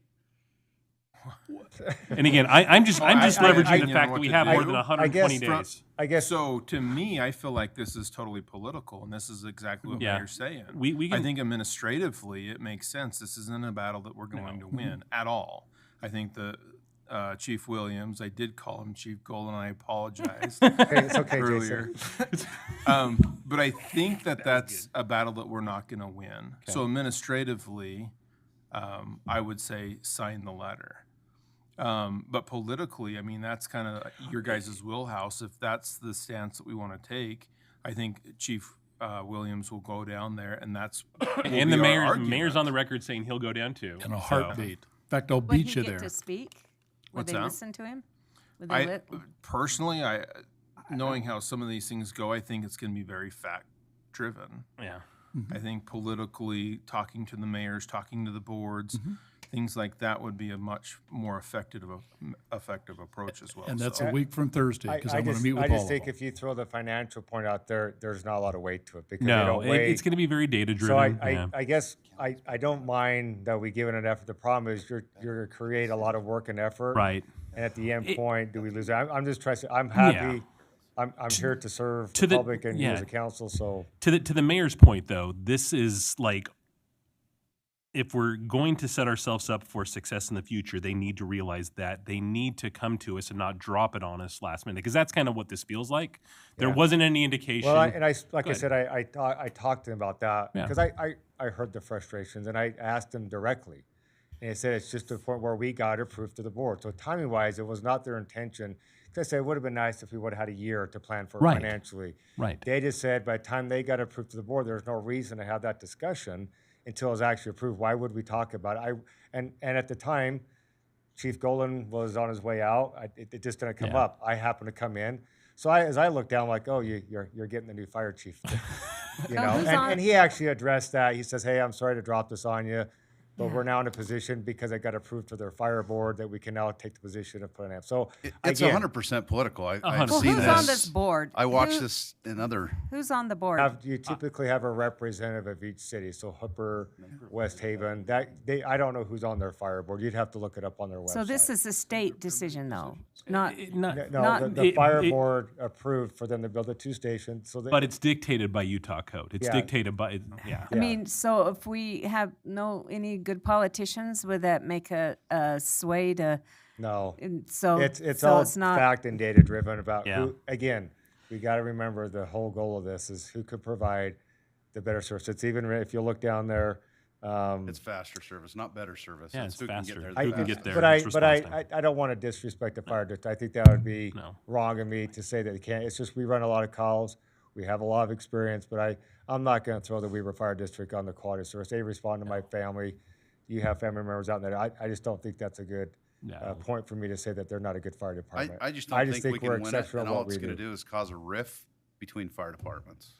I don't disagree. Well, it's easy to say, well, I'll take the rift, as the mayor said, but ultimately, I'm the guy who answers for it, and I'm okay to answer to that, but I've given you my position. It's not that I'm afraid to have a disagreement with another fire chief. I'm looking at the bottom line as what we should do. I've looked at what other chiefs have done.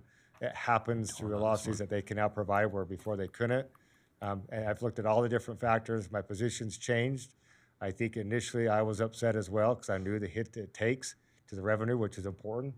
But as I got looking at this and really thought about it, I felt like the right thing to do, which that's what guides my thought process, the right thing to do is to give it to the Weber Fire District by writing a letter, not being difficult. Unless there's a real, let's say numbers were even, it was part of our area, other different circumstances, I just don't see how we're gonna win it, even if we go contest it, how we can win it. well, what if their bond doesn't pass? Is there any way we can put it in the agreement that if your bond doesn't pass and you don't build it, we get our ambulance No, back? No. No, it just means they're not going to take more from us But because again, they're not going to get those other 2 stations. Right. Yeah, again, they're gonna provide an ambulance to the station they currently have, which is Yeah, on that's what they're 4,000. staffing. What they do after that, I don't know. Yeah.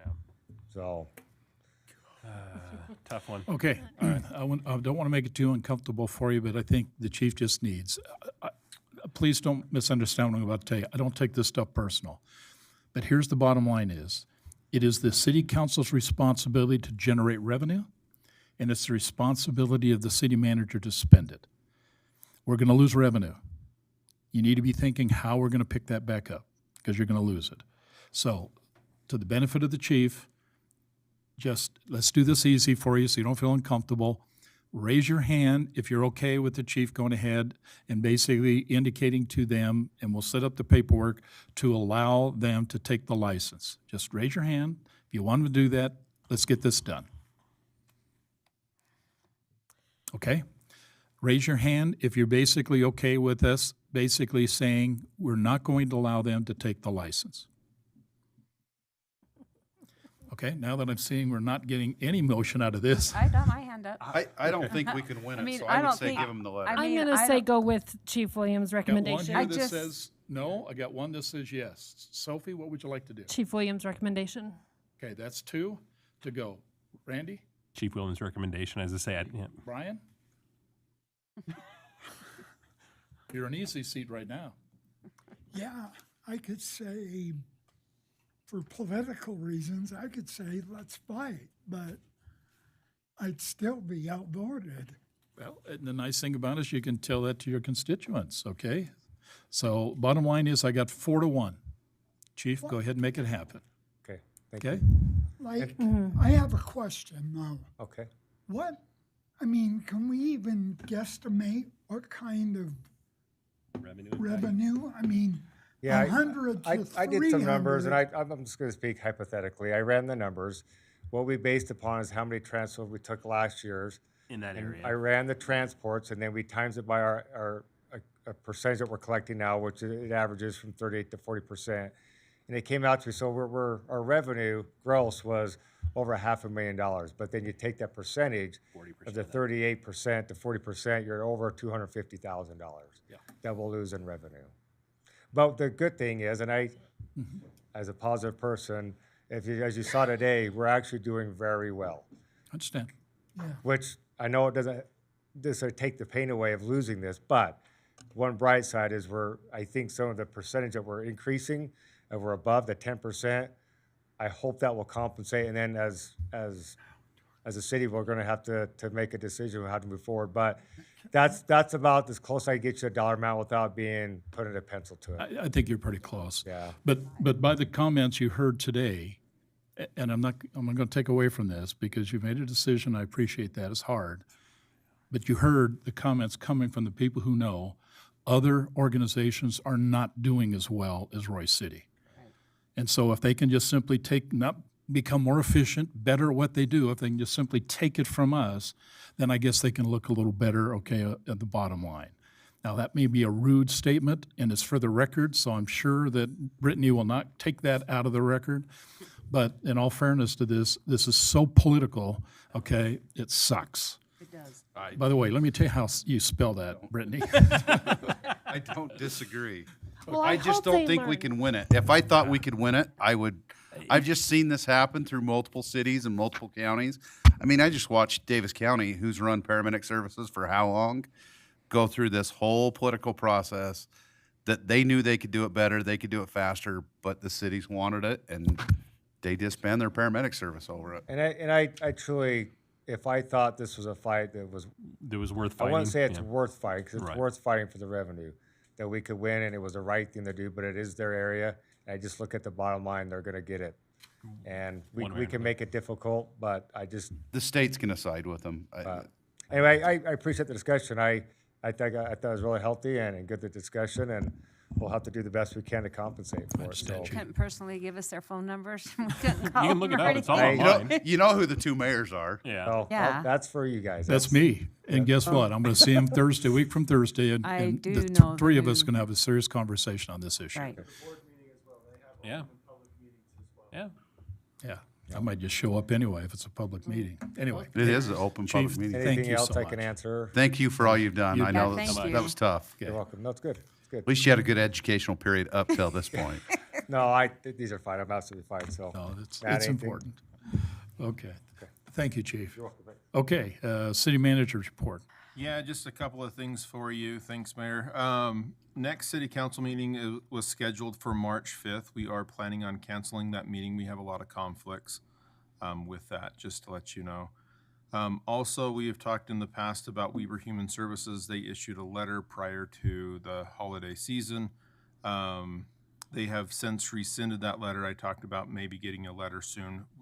Mayor did receive that, and they have rescinded that letter. So just wanted to put that out there for you to know. And then also, the Boys and Girls Club, as you know, has an annual dinner. They have let me know that that will be on March 9th.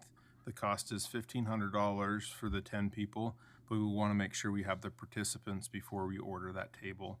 So that is just in a couple of weeks, March 9th. Didn't we do please that let me last know. year? We did that. Yeah. Yes, we have. We That's did where that they had last the year. piano guys. Yep. Correct. Yeah. Yep. And then don't we typically donate a couple of nights to the or the Typically one, yeah. March 9th. a Saturday. So please let me know about that, and I can reserve that spot Perfect. for us. Okay, anything And that's else, it, Mayor. Matt? Nope, that's You it. I got one thing. Council, anything you'd like to share? Just a stewardship report, North Davis Sewer District. I was voted chairman of the board last meeting. Baptism by fire. I just signed paperwork on Friday and again tomorrow to sell bonds and reissue bonds. So that was pretty interesting. They went through and found the right time to sell off bonds and buy bonds, and so it'll be a net revenue of about $18 million to the district, which is what they're anticipating their shortfall is going to be over the next several years. So trying to keep where our stuff goes in good shape. Where our stuff goes. Yeah. I could have said it The differently. crap's but- going to hit the fan in Roy, but you know. That's politically great way of putting it, Joe. I have a Sophie, quick comment. please. So as Matt mentioned, it is the Boys and Girls Club extravaganza. So if anybody is aware or knows of a business that would like to donate a basket of monetary donation, they are currently looking for donations. Okay, perfect. Anything else? I bet you if you went to Soda Mix Cookie, they would do something for you Probably. to promote their business. Scott, I have his number. I can give that to you. He's really good at helping us out at Roy High. So Cool. Okay. So the only thing I was going to say was I had talked to the mayor about it earlier. Was I had a few citizens and even a policeman tell me coming up over the viaduct on 5600 going east, they have that new crosswalk right there, and it's especially when it's dark and when it's raining, they come so fast over that hill. They're just waiting for some kids to be in that crosswalk and get hit. So Those flashing lights shouldn't be flashing all the time because you become numb so to we it. were thinking of having some kind of a warning thing up at the top that maybe UDOT could put, saying that there was a crosswalk ahead or something that. They put some temporary signs out, and to your point, they put some temporary signs on both sides of that, that is telling it that there's a crossing there. Do me a favor in light of that, see if that will help from your perspective. I drove it this morning and it didn't. They need to be button activated, so they're only flashing when somebody's in the crosswalk. You're talking about the actual lights on there. Okay. They need more Because light. there's no lights around there, and so those lights are flashing all the Right. time. So you're either hitting your brakes wondering if somebody's in it or everybody's glazed over it now. Right. The But people I think Ann's point was yeah. is that you wanted to see some other type of sign be put there before you get to the crosswalk where those Right, signs as are. you come up over the viaduct, by the time you get there and get the crosswalk, if there's no one ahead of you, you're going probably 35, 40. And then I've had the two people tell me that they got right there and they probably would have hit somebody if there would have been someone in that crosswalk. And one of them is a policeman that told me this. So Yeah. I just feel I've heard that from a couple they of our just felt police that officers. it needed to be, something up there saying, crosswalk ahead, or just tell the citizens get trained, that is at the bottom there. But- Okay. That's a good comment.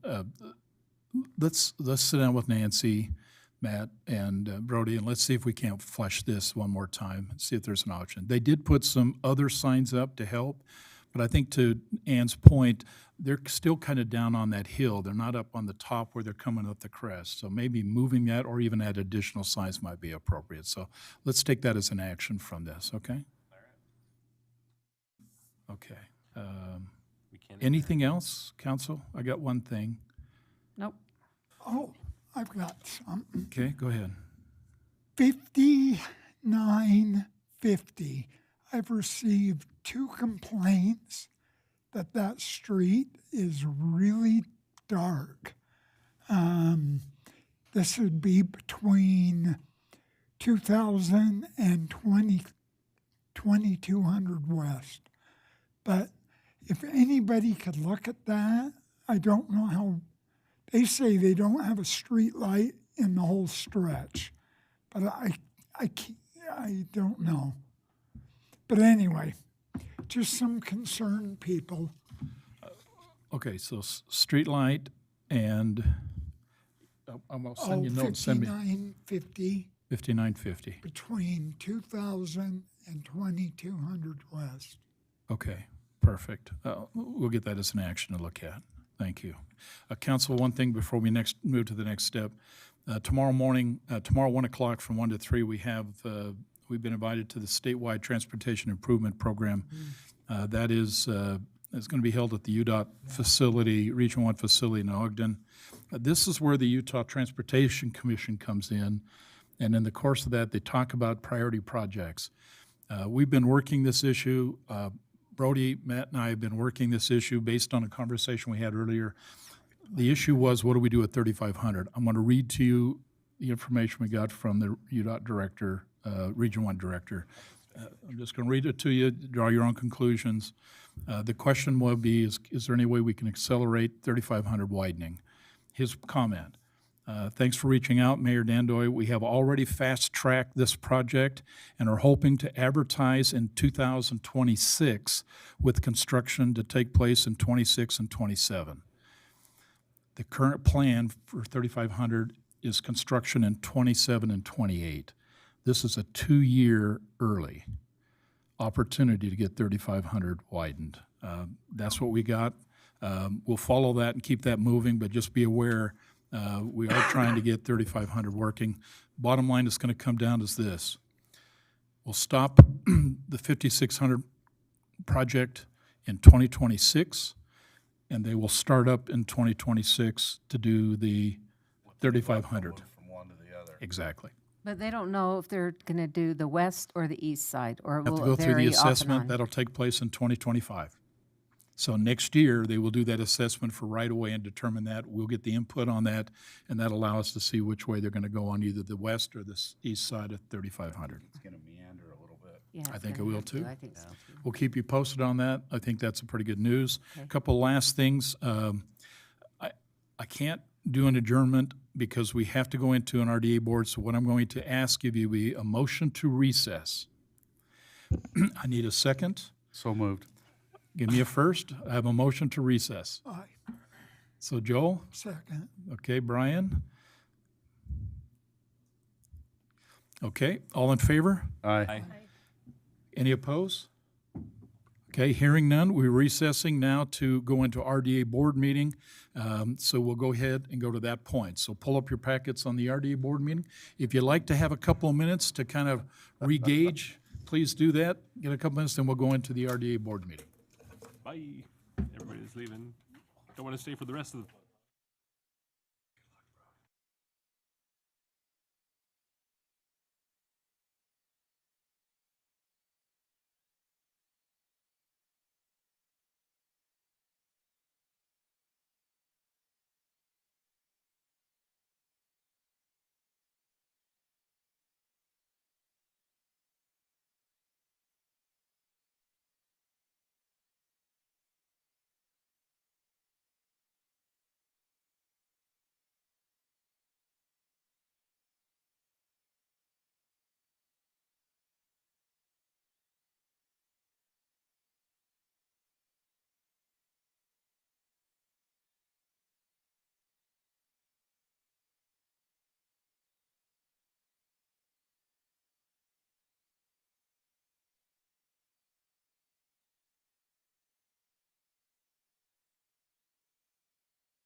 Go ahead and get this going.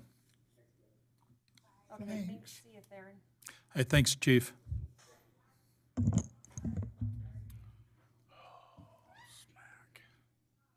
They're showing his son's in my God, granddaughter's. and I thought January and February were gonna be slow. We're waiting for you. Sorry, Hannah, She can talk to you all she wants. Good seeing you. Say anything to him about her. My granddaughter forbid me.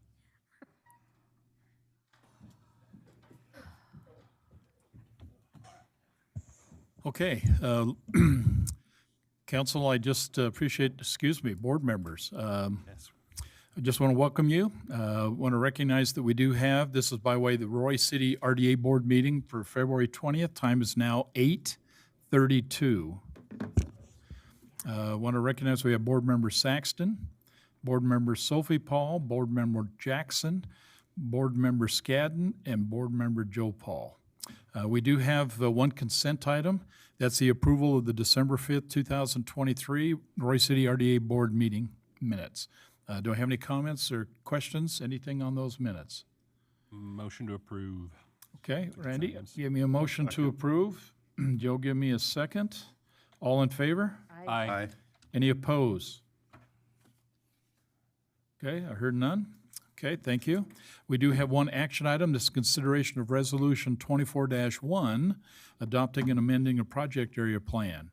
Brody, you want to go ahead and walk us through this? Thank you, Chair, board members. So this is, quite frankly, more or less a matter of housekeeping. For all our best efforts, what we found when we created the Southeast CRA project area is that there were 4 parcels that we included in the area that had already been a part of the old city center RDA. Just for way of reference, that was actually completed in 95 or 96, I believe. So it's been a long time. But quite frankly, parcels can't be in 2 separate project areas. We see a lot of utility of that being in the southeast one, the one we just created. So what we need to do with Resolution 24-1 is basically amend the old project area, the city center RDA, and take those 4 parcels out of it, which would leave it in the newer one, the Southeast 1900 one. And they're on your map. It's basically the corner of it's the southwest corner of 56 and 19. So it's 4 parcels right there. Okay. Any comments or questions for Brody on this? Housekeeping. Everybody okay, Brian? I'm okay with that. Okay, Ann, everybody? Okay. Then with no questions or comments, do I have a motion to approve Resolution 24-1? So moved. Randy, do I have a second? I'll second it. Thanks, Ann. Okay, this is a roll call vote. Brittany? Board Member Sophie Paul, Aye. Board Member Jackson, Aye. Board Member Scadden, Aye. Board Member Saxton, Aye. Board Member Joe Paul. Aye. Okay, thank you. Consideration Resolution 24-1 is approved. Therefore, do I have any other issues you'd like to bring up for the RDA board meeting? With that then, do I have a motion then to adjourn the RDA board meeting? Not the meeting, Joe, just RDA. RDA So board moved. meeting. Okay, do I have a second? Second. Thank you, Sophie. All in favor? Aye. Aye. Any opposed? Hearing none? Okay, we're out of the RDA board meeting. Now, council, do I have a motion to reconvene city council meeting? So moved. Sophie, thank you. Do I have a second? Second. Okay, thank you, Brian. All in favor? Aye. Aye. Any opposed? Hearing none, now we've reconvened, okay, the city council meeting. Now, I need a motion, and walk me through this one, Matt, I think I'm okay with this. I need a motion to reconsider the tabled ordinance 24-3. Yep. You okay with that? Okay, do I have a motion then to reconsider the tabled ordinance 24-3? So moved. Randy, thank you. Do I have a second? Second. Okay, Brian, thank you. All in favor? Aye. Aye. Any opposed? Hearing none, we're now back and reconsidering ordinance 24-3. Brody? Mayor, council members, as we just talked about in the RDA meeting. This is now required for the city council essentially to adopt the amended plan for the city center RDA. That plan is basically which properties are part of the plan, where we voted to take those 4 parcels out.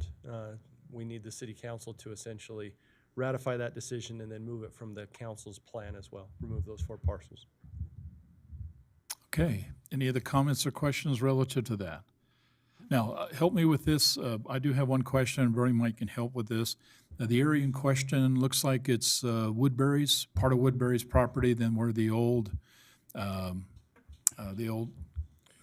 bank was sitting. Yeah. Is there, Wells Fargo, is there any discussion, any plans, any thinking going on at this moment about what they may be thinking they would like to do with that property? Not that we've been told. 2 of the parcels are UDOT's currently, so some of that's gonna have to wait till 56 is done and they disperse And those then- properties. Then the property will be Yes. made available. I think they have some plans, but we have not heard anything official. Is Wendy's one of those properties? Yeah. And so have they decided what they're doing yet? No, we've been instructed not to really talk about Wendy's by UDOT. I think they're Oh. trying to work that internally, so we've been told to be quiet about Are it. they open still right now as a, okay. Mm-hmm. Yeah. Yeah, comment? Their Frosties are still good. That's a good thing. Okay. Any other comments?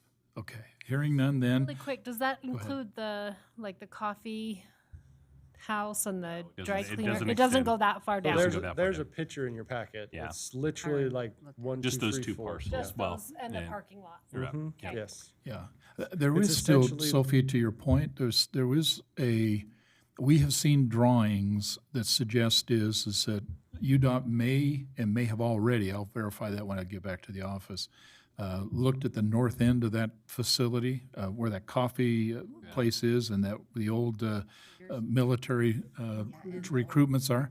They may have taken that property as part of the right-of-way acquisition. But at least this one did not involve that particular piece at this moment. Okay? Any other comments, questions for Brody? Okay then, do I have a motion then to approve ordinance 24-3? So moved. Okay, Randy, do I have a second? I'll second it. Thanks, Ann. Okay, this is a roll call vote. Councilmember Scadden, Aye. Councilmember Joe Paul, Aye. Councilmember Saxton, Aye. Councilmember Sophie Paul, Aye. Councilmember Jackson. Aye. Okay, thank you. Ordinance 24-3 is now approved. Do I have a motion then? Any further comments? I make a motion, we adjourn. Then we have a motion to adjourn. I'll second it. Okay, I have a motion to adjourn first and second. All in favor? Aye. Any opposed? We are adjourned at 8:39. Thank you. I can't make that motion in the sewer Yeah, board yeah, anymore. 'cause I'm RDA. chair. You're the chair. That's how it works. Yeah. That's the reason